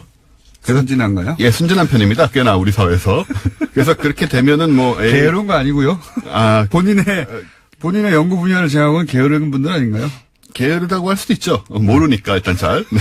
세상사에 이렇게 큰 관심이 없으셔가지고. 네. 근데 이제 자기 분야 연구하고도 바쁩니까? 한편으로 과학계가 좀 찍힌 게 뭐냐면 지난 정권에 왜 창조경제 내세웠잖아요. 박근혜 정부가. 예, 예. 이제 과학기술 발전을 통한 예. 창조경제를 내세웠는데 이 개념이 이제 모호함은 물론이고 비과학적인 슬로건이잖아요. 그래서 이거 비웃긴 많이 비웃었어요. 많이 비웃었죠. 과학계 내에서 뭐냐 이게 뭘 하라는 거냐. 네. 그런 말이 이제 뭐 많이 새 나왔죠. 사실은 창조 경제는 아직도 아무도 모릅니다. 아무도 모릅니다. 아무도 모른 채로 사라졌죠. 아무도 어떻게 하는 거지? 아무도 모른 채로 그쵸. 사라졌는데 이게 또 지역별로 근데 뭐 창조경제 센터 만들어지고. 그거 다 텅텅 비어 있어요. 요즘. 그러니까요. 그거 뭐 하는지도 다들 불려 나가고 과학계 인물들이 네. 뭐 취전연이라는 쪽에서 불려 나가고. 돈 많이 들었어요. 그 창조경제센터. 그러니까요. 네. 뭐 하는지 모르고 어영부영 뭐 하라는 거 하다가 돌아오고 이제 이런 경우도 있어서 이제 소위 욕을 먹었는데 네. 그때 이미 좀 마음이 상하셨다. 저 위쪽에서. 그걸 생각해 볼 수 있죠. 뭐 그런 게 이제 상식적인 추론인데 예. 저는 여전히 잘 이해가 안 갑니다. 회장 한 사람이 왔다고 해서 거기 있는 단체 300개하고 50만 명을 다 리스트에 올려서 걸러가지고 어떻게 한다는 게 이게 이해가 안 가네요. 뭐 지난 정권에서 일어났던 많은 일들이 우리의 상상을 초월하는 부분이 있었기 때문에 그 연장선상으로 생각할 수 있지 않나 보고 어떤 단체가 들었을지 궁금하잖아요. 예. 아직은 이제 조사가 안 되고 있지만 예. 제가 추측을 해보면 예. 왜 우리 뉴스 공장에서 화제가 됐던 그 촛불 집회 때 촛불을 끄는 계산을 예. 했던 한국물리학회 같은 곳이 딱 속하기 좋았지 않았을까. 이건 제 추측에 불과합니다만은 그분들이 이걸 계산하면서 아니, 얼마나 계산하고 있어. 그 성향을 미리 이제 파악하고 그분들이 이걸 계산할 때 얼마나 즐거워했는지 옆에서 봤기 때문에 그런 성향들은 이제 충분히 국정원에 의해서 확인이 되지 않았을까 이미 이제 그런 생각이 들고요. 그래서 지금 저희는 되게 궁금합니다. 이게 조사 결과가 어떻게 나오고. 과학기술계는 화가 난 게 아니라 문화예술계는 자기 밥줄을 끊었다고 지금 화를 내고 막 시위하고 막 한판 붙자는데 과학계에서는 궁금하네. 네. 우리 속했나 아닌가? 나는 들어있나? 뭐 이런 생각들을 순진하게들 하고 있죠. 네. 들어갔으면 우리 왜 들어갔지? 나 괜찮았는데? 나는 괜찮았는데. 안 들어갔으면 왜 쟤는 들어오고 우리는 안 들어갔지? 저는 이제 개인적으로 제가 들어있을지 굉장히 궁금해요. 본인은 본인을 과학기술인으로 분류했느냐? 과학기술인인지 아닌지도 잘 모르겠고요. 네. 이분들이 국정원에서 어떻게 분류했냐에 따라서 제가 먼저 또. 오시는 잡인이죠, 잡인. 예, 사실 안 속하고 문화예술인도 될랑말랑해도 안 돼서 거기도 못 들어왔거든요. 예. 그래서 제가 정체성이 불분명해서 성향은 되게 좀 찍힐만 한데. 원종우 씨는 문화예술계에 들어가도 전혀 이상하지 않죠. 우리나라 최초의 인디밴드, 그리고, 기타로, 영국에 가서 학위를 따오신 분입니다. 그리고, 네. 그리고 이제 방송작가도 하셨고, 네. 방송작가로 유명한 다큐도 많이, 하셨고, 그 다음에 지금은 이제 과학 팟캐스트를 하고 출판도 해서 베스트셀러도 냈고, 그 중에 크게 성공한 건 없어요. 그게 문제인 것 같아요.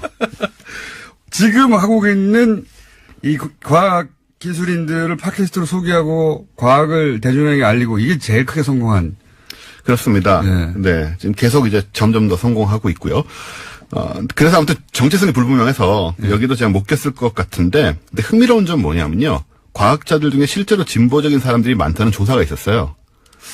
이건 미국에서 한 건데. 그렇군요. 2010년의 미국 조사에 따르면 미국의 과학자 중에 공화당 지지자는 단 6%에 불과하고 그렇게 굉장히 화제가 됐습니다. 아니, 그건 제가 보기엔 이념의 문제라기보다는 과학적으로 논리적으로 추론하는데 훈련이 된 분들이 보수의 논리보다 좀 허술하거든요. 어디나. 바로 그렇습니다. 네, 그렇기 때문에 그런 거죠. 네, 그러니까 앞뒤가 말이 안 되잖아 이런 거죠. 네. 민주당 지지자가 55%니까 굉장히 차이가 나는데 말씀하신 것처럼 이제 과학의 속성에 진보적인 면이 있기 때문에 그런 면이 있지 않나 생각을 합니다. 그러니까 이념의 아니라 논리의 문제라고 봅니다. 그 예. 부분은. 자, 원종우 씨였습니다. 감사합니다. 감사합니다. 내일 뵙겠습니다. 안녕.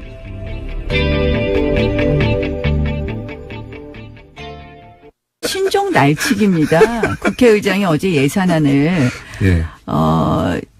처리를 사실 이제 저희가 의총하는 사이에 국회를 열어서 표결에 붙였거든요. 근데 아시다시피 우리가 그저께 그 원내대표 3명이 합의한 것은요, 잠정 합의안입니다. 반드시 원내대표들이 합의한 것은 의총에서 추인을 받아야지 이 제대로 효력을 발생하는 건데요.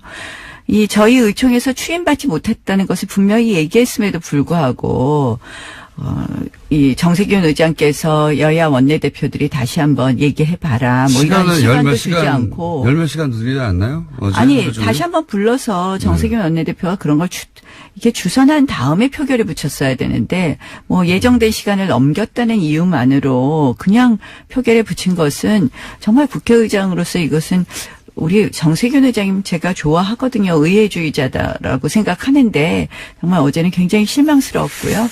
이런 식으로 국회 운영을 하면 결국은 뭐 116명 있는 그러니까 거대가 아니라 일당, 제1야당을 완전히 무시하는 것이고 이것은 협치? 뭐 이거에 전혀 반하는 것이다. 이렇게 생각합니다. 알겠습니다.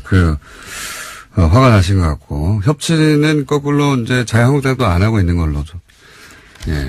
찬성해 주는 건 하나도 없잖아요, 또. 찬성해 드리는 것도 있죠. 어떤 게 있습니까?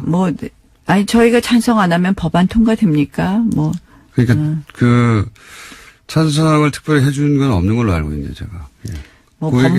번번이 저희의 의견을 전혀 안 들어주는 또 여당도 문제이겠죠. 그래서 사실은 저는 이제 의회는 가장 중요한 게 합의인데 너무 이 국민의당과 이번에도 결국 야합했다고 우리가 다 평가하는 거 아닙니까? 그래서 다 평가는 아닌 것 같고요.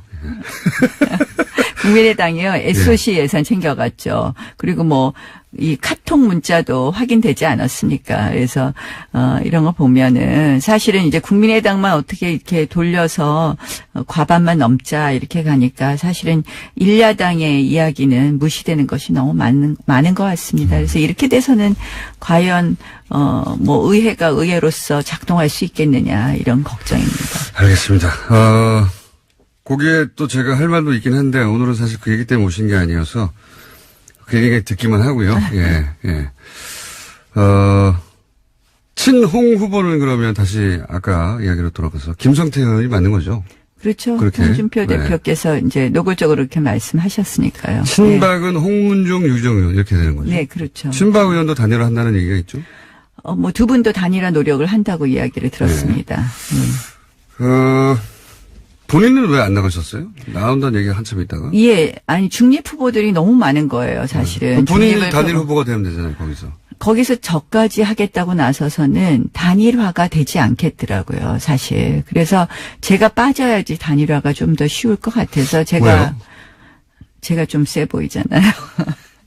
그러니까 본인으로 단일화 될 텐데 하고 다른 사람들이 그 단일화 제안을 받지 않을 것 같아서 오늘 희생하신 거예요? 예. 아니, 저는 사실은 그런 생각이 있었습니다. 너무 복잡한 부분을 빨리 교통정리해야 되겠다는 생각을 했고요.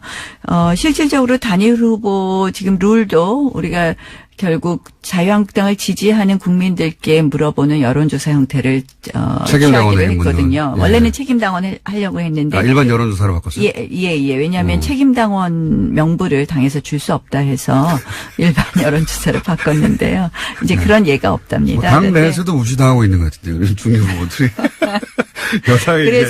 그래서 저희가 야당의 길을 제대로 걸으려고 중립 후보가 당선되어야 되겠다고 생각합니다. 지금 판세는 어때요? 그러니까 친홍 그리고 친박 그리고 중립 친홍도 친박도 아니다고 하는 중립 이 전체적 표심의 향배는 어떻습니까? 사실 이제 중립이라는 것이 어떻게 보면 이리저리 나중에 센 쪽으로 붙기 때문에 남기 어렵다 이런 걱정들 하시는 분들도 있는데요. 실질적으로 이제 저희가 계파 갈등 때문에 사실 이 지경이 되지 않았습니까? 저희가 작년 총선 때부터 시작된 거라고 생각을 하는데요. 그래서 계파 갈등이 굉장히 염증을 내는 의원들이 많이 있습니다. 그래서 저는 중립이 확대될 것이라고 생각을 하고 그런 흐름이 있다 이렇게 말씀드릴 수 있습니다. 확대될 거라는 건 아직 그러면 1위는 친홍보인 김성태 의원이 가장 유력한 상황입니까? 판세는? 그러니까 지금 제일 불량 유권자가 국회의원이라는 거 아시죠? 예. 어떤 의미에서? 그러니까 저 원내대표 선거를 하고 나면 모든 후보들이 다 본인 다 찍는다고 그러니까요. 이렇게 예. 얘기하는 거 아닙니까? 각 후보자들이 나와서 계산한 표를 계산하면 국회의원 총수를 넘어가요, 항상. 예. 국회의원 총수 곱하기 후보자 수. 예, 그렇게 되는데요. 그래서, 친박 후보와 이 친홍 후보는 지금 아주 핵심 개파로 묶여있는 몇 명, 이게 이게 숫자가 나오지 그럼 않습니까? 100으로 나눴으면 친홍은 몇 쯤 됩니까? 현재 저는 한 판세를. 35에서 40은 친홍으로 그러니까 친홍으로 묶을 수 있다고 묶을 수 봅니다. 있다. 예. 그리고 친박은? 친박도 뭐 30표 내외 정도를 지금까지 그럼 남아 있는 둘이 합치면 70인데요. 예. 그럼 중립이 30밖에 안 되는 거 아닙니까? 그렇게 계산하면. 116표입니다, 저희가. 아, 그렇죠. 네. 근데 이제 저희가 숫자로, 퍼센티지가 아니라 숫자로. 그런데 네. 저희가 과반을 넘어야 되거든요. 네. 그래서 1차 투표에서 과반을 넘지 못하면 2차 투표로 가게 되어 있습니다. 그래서 2차 투표를 노리시는 거군요, 지금. 예, 결국은 1차 투표에 1위를 못 하더라도 2차 투표에서 1위가 되면 당선이 될 수 있거든요. 예를 들어서 김성태 의원이 내는 이야기인데 검찰총장이 갑자기 게다가 이 피로감이라는 단어는요. 보수 정당 보수 매체가 몇 달 전부터 계속해서 주장해왔던 프레임이거든요. 이거 피로감 온다. 피로감 안 왔어요. 그러면서 예. 국민 피로감 아직 안 왔어요. 피로감이 오기는커녕 아니 MB는 아직도 시작도 안 했는데 뭘 끝냅니까? 이건 문무일 총장의 개인적인 발언인지 지금 실제 이제 서울중앙지검과는 교감이 없었던 것 같다고 보도하고 있잖아요. 네, 그렇죠. 오늘 아침 한겨레 신문이 그렇게 보도하고 있는데요. 어제 문 총장 같은 경우에는 수사 피로감을 내세우면서 이런 말도 했습니다. 사회 발전에 도움이 안 된다라는 겁니다. 누구 맘대로 그런 거를 발전에 도움이 된다 안 된다고 정합니까? 예, 심지어 서울중앙지검 수사팀 관계자 말에 따르면요. 제일 먼저 사건이 왔던 댓글 사건 같은 경우에도 추가 확인 작업을 진행하고 있다라는 건데요. 아직까지 계속하고 있다라는 겁니다. 아니 지금 김태호 전 대외전략기획관은 이제 처음으로 소환됐는데요. 무슨 끝냅니까 이제. 이건 말이 안 되는 이야기고요. 이런 얘기를 했다면 저희가 또 관련 인터뷰를 또 잡아봐야 되겠네요. 예. 이건 말이 안 된다고 봅니다. 이게 모르겠어요. 예를 들어 서울중앙지검에 지금 이 사건을 수사하고 있는 검사들이 육체적 필요를 호소하고 있다. 필요할 수 있죠. 육체적으로. 너무 곤란해서. 그럼 사우나 건을 끊어주세요. 갑자기 무슨 사회적 피로감을 얘기합니까? 국민들한테 여론조사 했나요? 네, 심지어 수사팀 내부에서도요. 문 총장도 특별수사가 전공인데 시일 정해두고 수사할 수 없다는 거 너무 잘 알고 있는데 이런 말을 왜 하냐라는 이야기가 나오고 있다고 합니다. 뭐 보수정당이나 이쪽에서 예를 들어서 문무일 총장에게 이거 너무한 거 아니야? 사회적 피로감이. 이런 이야기를 했을 수도 있고 거기에 립 서비스를 했는지는 모르겠어요. 그렇다면 뭐 이해가 가는데 뭐 그것도 이해가 갈 건 아니죠. 왜 립 서비스를 합니까? 정말로 이렇게 생각하는 거라면 이건 저희가 여론조사도 하고 필요하십니까? 하는 여론조사도 하고 그것도 발표하고 그리고 이게 왜 여기서 뭐 조치는 안 되는지 계속 인터뷰도 하고 전 총장들도 인터뷰하고 해야 될 것 같습니다. 자, 시간이 거의 다 됐네요. 예, 제목만 체크하고 넘어가죠. 네, 박근혜 정부 블랙리스트와 관련해서 항소심이 진행 중인데요. 어제 이와 관련해서 의미 있는 진술이 나왔습니다. 30년 가까이 예술 지원 업무를 담당한 실무자가 법정에 나와서 한 말인데요. 전두환 노태우 시절에도 이런 적은 없었다라는 겁니다.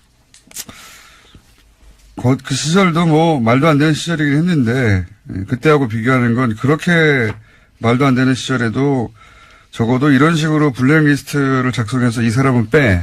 네, 구체적으로. 껌껌이 이렇게 한 네. 적은 없다라는 겁니다. 그렇다는 얘기죠. 예.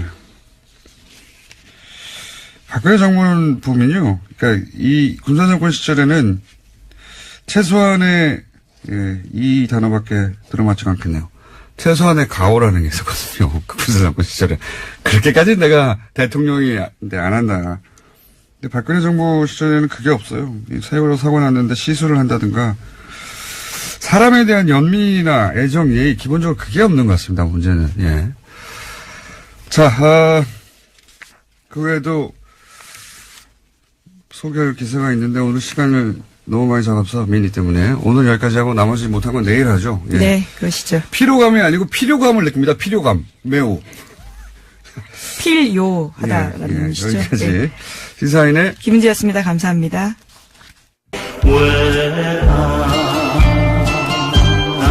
느다리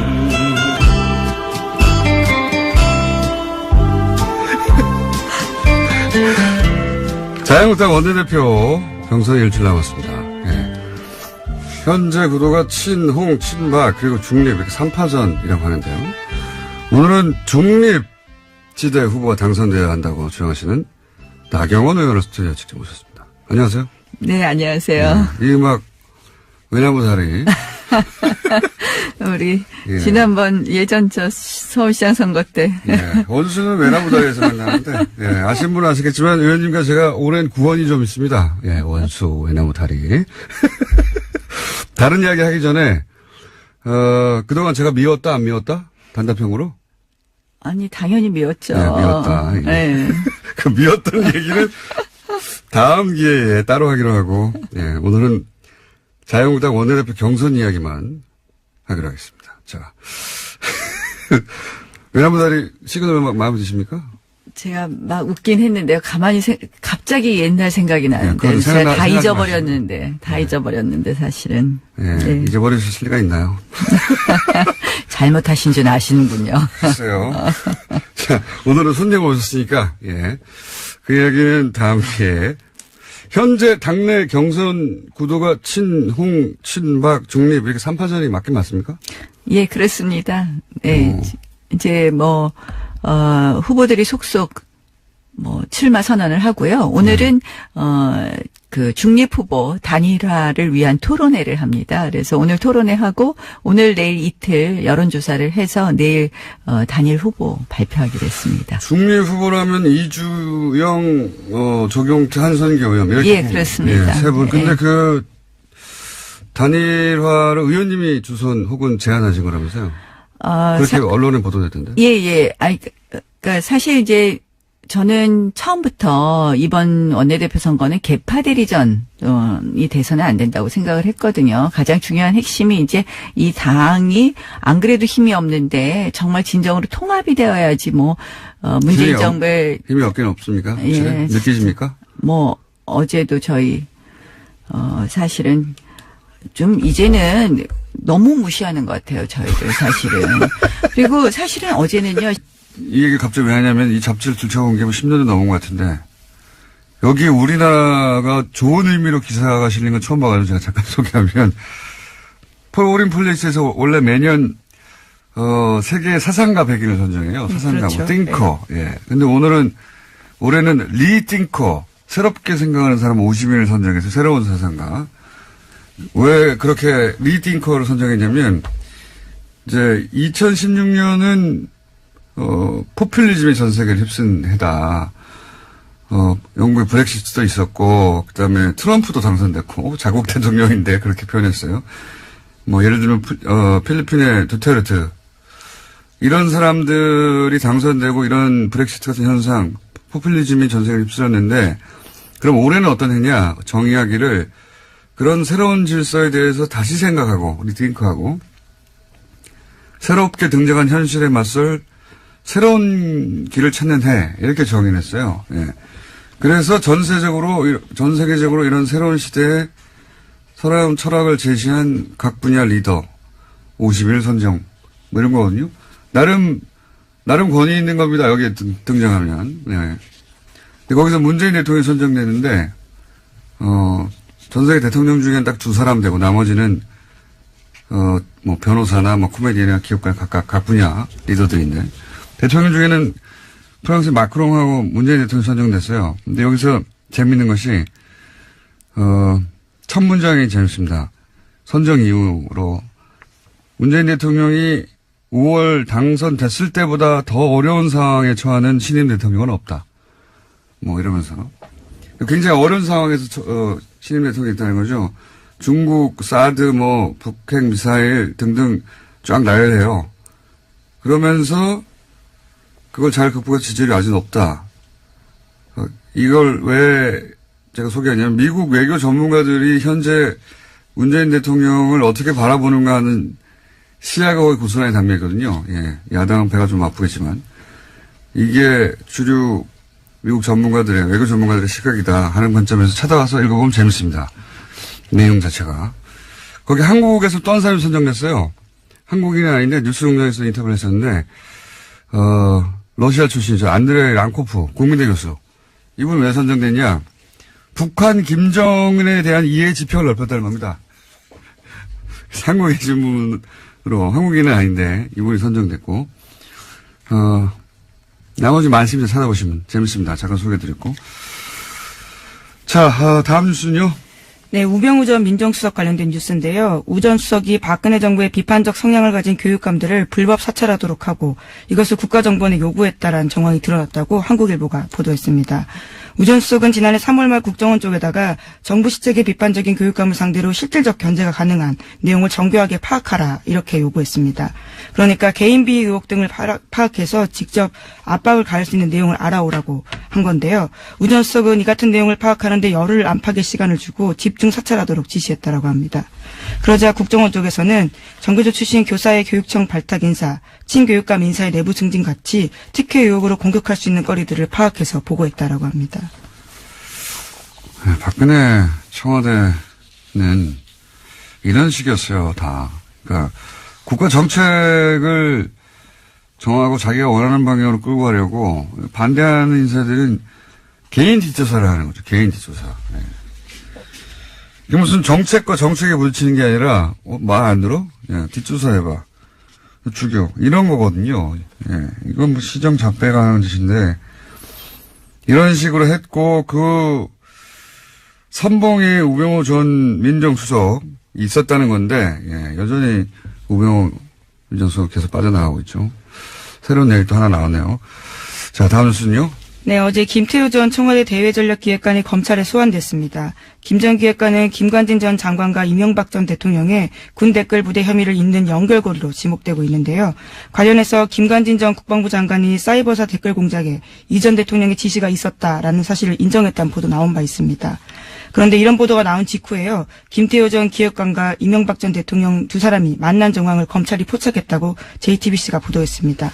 김 전 기획관의 휴대전화에 관련된 정황이 남아있다라는 겁니다. 그렇군요. 댓글 공작 관련해서 대통령 지시를 인정했다. 네, 인정했다는 사실에 대해서는요. 이미 보도해 드린 바가 있는데요. 그 보도를 보고 황급하게 연락한 정황이 나온 겁니다.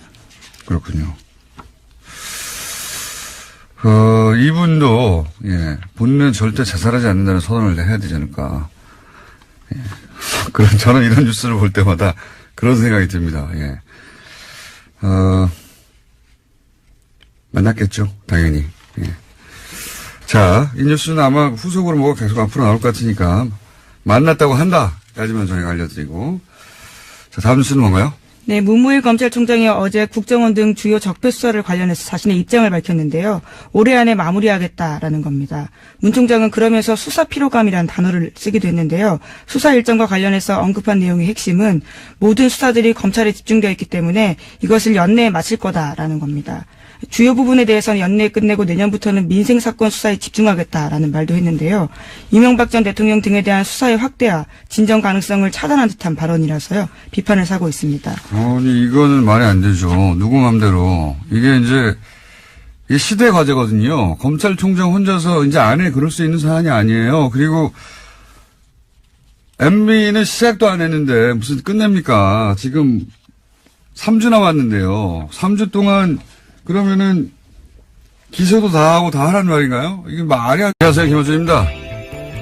예산안이 통과됐습니다. 개인적으로 가장 아쉬운 것은 아동수당입니다. 당초 보호자 소득과 무관하게 0세에서 5세 아동을 대상으로 했던 정부안은 야당의 반대로 소득 수준 상위 10%의 지급을 제외하기로 했습니다. 상위 10%는 그 돈 없어도 아이 키울 수 있지 않느냐.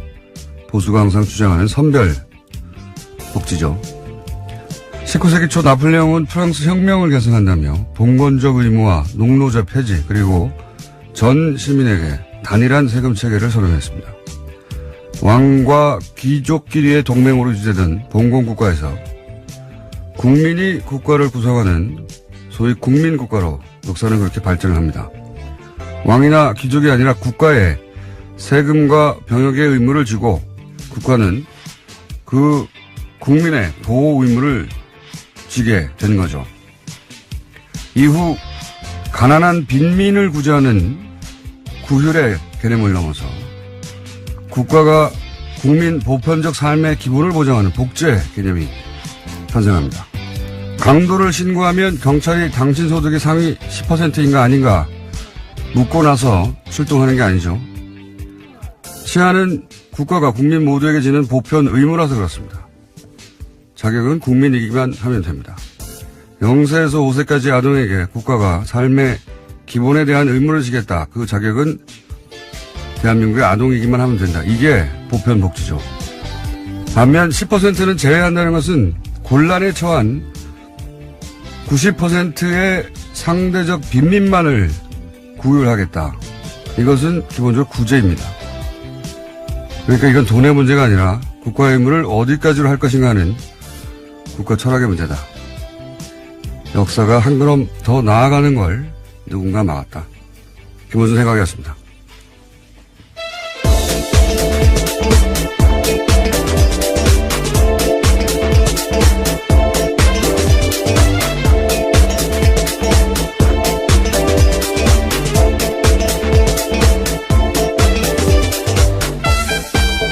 시사인의 김은지입니다. 네. 자, 예산은 워낙 복잡해가지고, 예. 사람들이 구체적 내용을 잘 모릅니다. 잘 모르는데, 이번 예산에는 몇 가지, 예. 시민들이 관심을 가질 내용이 있긴 있어요, 확실히. 그죠? 네. 오늘 새벽 본회의 통과했는데요. 법정 시한을 넘겨서 나흘째였습니다. 자유한국당 의원들은 대부분 투표에 참여하지 않았는데요. 내년도 예산안은 428조 8,339억 원 규모로 확정됐습니다. 올해 대비해서 7.1%가 늘어난 수치인데요. 내년 예산안에서 가장 큰 비율을 차지하는 것은 보건, 복지, 고용 부분입니다. 그 다음으로는 일반 지방행정, 교육, 국방 순인데요. 공무원 중원 규모는 9,475명으로 확정됐습니다. 뿐만 아니라 남북협력기금 같은 경우에는요. 400억 원 감액됐는데 앞서 말씀하신 아동수당 같은 경우에는 2인 가구 이상 기준소득 수준 90% 이하로 해서요. 만 5세까지 아동 내년에 2018년 9월부터 10만 원씩 신규 지급됩니다. 그리고 이제 노년층을 상대로 한 기초연금 이것도 이제 20만 원에서 25만 원으로 인상됐는데 이것도 역시 지방선거 끝나고 나서 예, 아동수당도 지방선거 끝나고 나서 예, 지방선거 이전에 하면 정부 인기가 올라간다고 처음 듣는 얘기로 그렇게 연기가 됐고요. 자, 요 사안 관련해 가지고 아동수당 어제 저희가 이제 동창 소장님하고 얘기를 나누다가 예, 아침에 긴급하게 합의문에 실제 오타도 있고 예, 그렇게 긴급하게 작성된 것이고 그 긴급한 걸 보다가 어제 나라살림연구소의 정창 소장님 무려 20년간 세금을 모았지만 실수를 하나 하셔가지고 저희가 미니로 정정 인터뷰를 짧게 잡았습니다. 안녕하세요, 소장님. 네, 안녕하십니까? 네. 어제 실수를 하셔서 저희가 정정의 기회를 공식적으로 다시 드립니다. 어제 이제, 2인이라는 표현만 짧게 등장해가지고 이게 둘째 아이부터 주는 게 아닌가, 예, 이렇게 말씀하셨다가 방송 끝나자마자 정정을 하셨는데, 그 내용 다시 한번 구체적으로 정리해 주십시오. 정확하게 워딩은 2인 가족 소득 기준인데, 네. 예, 이 소득이란 말이 이제 조금, 제가 잘못 판단을 해가지고 아마 제가 실수를 한 것 같고요. 네.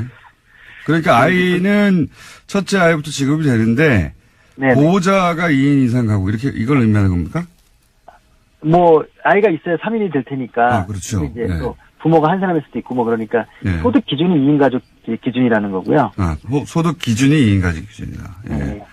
그런데 이제 여기에 또 거기에 여러 가지 얽힌 문제가 많이 돼서 어제 복지부 공무원하고도 통화를 했는데요. 예, 구체적으로 좀 설명해 주십시오. 어떻게 된다는 겁니까?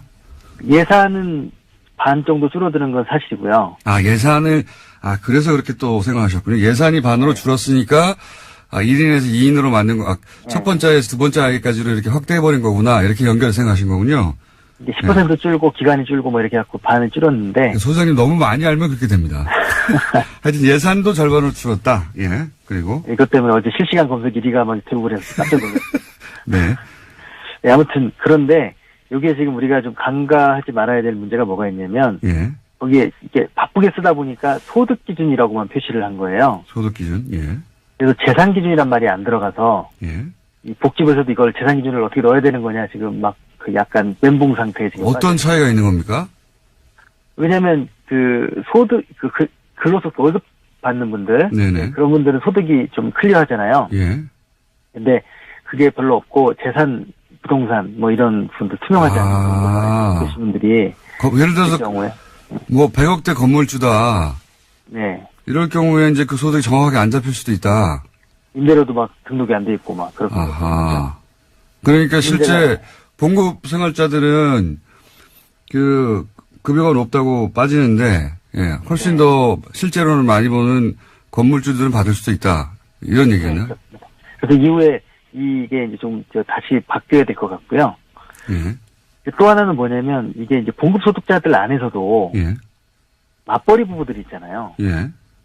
맞벌이 부부 합산이니까 예. 가구소득 기준이니까 그러면 부부가 합산되면 예를 들면 지금 3인 가족 기준으로 했을 때 그 뭐 723만 원 뭐 부모와 아이를 둘이면 800만 원 뭐 이렇게 되는데 예. 700만 원이라고 치면 예. 부부가 합쳐서 700만 원을 벌면 또 20%에 드릴 수 있는 거죠. 그리고 또 제가 이제 이걸 보다가 아직 언론에서 그 대목을 지적하지 않던데 네. 이렇게 되면은 어쨌든 10%를 걸러내야 되는 거 아닙니까? 그렇죠. 90%만 주기로 했으니까 이게 이제 0세부터 5세까지 영유아동 전체면 누구든 다 지급되는 건데 이걸 이제 90%만 주기로 했으니까 그러면 내가 그 90%에 들어간다고 하는 걸 입증하기 위해서 서류를 내야 되는 거 아닙니까? 그렇습니다. 그거 문제도 있고요. 네. 그러니까 이 시민들의 불편도 있고 공무원을 늘려야 되는 문제가 있습니다. 또. 그렇죠. 예. 왜냐하면 예. 국세청에서 우리나라 국세청이 세계에서 1위거든요. 1인당 그 세금을 걷는 액수가 전산화돼가지고. 예. 그런데 그 탈세라든가 아니면 민원을 처리하는 분들이 예. 그 겨우 뭐 1%도 안 되는 돈 때문에 그 전체 조직의 20%가 움직이거든요. 그렇겠군요. 그런 것처럼 마찬가지로 여기서도 누가 10%냐, 그렇죠. 예. 90% 이걸 가려내는 행정 이게 들어가고요. 복지부 쪽 얘기는 최소한 기초지자체마다 2-3명 이상은 공무원을 새로 뽑아야 되는 거 아니냐. 뭐 추가로. 그런 얘기. 예. 예. 그렇습니다. 왜냐면은 저절로 90% 이하라는 걸 스스로 알 수가 없기 때문에 네. 그러면은 이제 내가 90% 이하라는 걸 입증하기 위해서 그러니까 10%를 걸러내자고 네. 나머지 90%가 서류 준비를 해서 내야 되고 공무원들은 전 국민 중에 이제 그 해당되는 90%를 지원하기 위해서 그 서류 분리를 해야 되는 거 아닙니까? 분류를.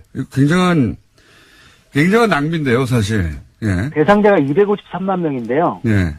그 중에서 25만 명을 가려내기 위해서 253만 명 전체가 서류를 내야 되고 또 25명을 가려내기 위해서 또 공무원들이 또 움직여야 되고 그래서 공무원 이번에 2,700명 줄였잖아요. 예. 한 1,000명은 이것 때문에 들어갈 가능성이 있습니다. 그러니까 자본장부 얘기하면서 이걸 줄였는데 실제로는 이것 때문에 더 큰 정보가 필요하게 생겼어요. 앞뒤가 안 맞는 그래서 막상 하면 더 숫자가 늘어날 수 있다는 게 전문가들 얘기입니다. 알겠습니다. 이거를 그 10%를 깎느라고 이게 선별복지라고 하는 이제 보수의 구호를 위해서 참고로 말씀드리면 OECD 35개 국가 중에서 그 31나라가 이 아동수당을 도입 이미 했고요. 예. 그 중에 20개 국가가 전체에게 지급하고 있습니다. 알겠습니다. 예. 사실관계는 오늘 여기까지 하고요. 예. 예산 문제는 오늘 민의로 어제 잘못 나갔던 방송을 정정하는 차원에서 민의를 잠깐 했고요. 예. 요 예산 얘기는 다시 한 번씩을 또 따로 잡겠습니다. 할 얘기가 많기 때문에. 오늘 말씀 여기까지 듣겠습니다. 감사합니다. 네, 감사합니다. 네. 그러니까요. 예. 그러니까 한 30만 정도가 24만 그 정도에 들지 않는다는 걸 입증하기 위해서 서류를 내야 되고 그걸 처리하는 공무원이 더 필요해요. 예산도 더 필요하고 이게 말이 안 되는 것 같은데요. 어쨌든 아동수당은 그렇게 됐습니다. 나머지 분들은 이제 서류를 내야 한다. 자기가 하위 90%라는 말 걔네도 좀 웃기긴 한데 하위 90%에 든다는 걸 입증하기 위해서 내가 상대적으로 더 가난하다 라는 립증해야지 이걸 받는 거죠. 예. 이건 철학적으로도 안 맞는 것 같은데. 자, 다음 뉴스는 뭡니까? 네, 유엔 사무차장이 어제 북한을 방문했습니다. 북한이 초청하고 유엔이 이에 응한 건데요. 제프리 펠트먼 유엔 정무 담당 사무차장이 어제 오후에 베이징을 거쳐서 평양으로 들어갔습니다. 유엔의 고위급 방북은 지난 2011년에 인도주의 업무조정국장 방북 이후에 처음인데요. 나흘의 방문 기간 동안에 리용호 외무상 등 북한 당국자들과 만날 예정입니다. 논의에는요, 북핵 문제도 포함될 것으로 보이는데 한국 정부와 유엔이 협의를 거쳤다라는 게 유엔 외교관의 설명입니다. 그렇군요. 어떤 의미일까요? 북한이 유엔 고위급 방문을 허용한 게 오랜만인데 아마도 이제 대화 채널로 여러 가지 방안을 검토하고 그중 하나로 유엔대 모색하고 있는 게 아닌가. 뭐 북한은 자기가 원하는 대로 원하는 사람들만 입국을 허용하니까요. 근데 갑자기 유엔을 사무처장을 입국을 허용했다는 것은 의도가 있겠죠. 그게 대화 채널 중에 하나가 아닐까. 네, 지난 8월 달에 북핵 관련해서 대화 중지하겠다라고 유엔 사무총장이 밝힌 바가 있거든요. 네. 그에 앞선 사전 방문이 아니냐라는 예측도 나오고 있습니다. 그렇군요. 예. 유엔 얘기하고 외교 얘기하니까 갑자기 생각나는 건데 어제 포린 폴리시라고 대표적인 외교 전문지죠. 예. 제가 이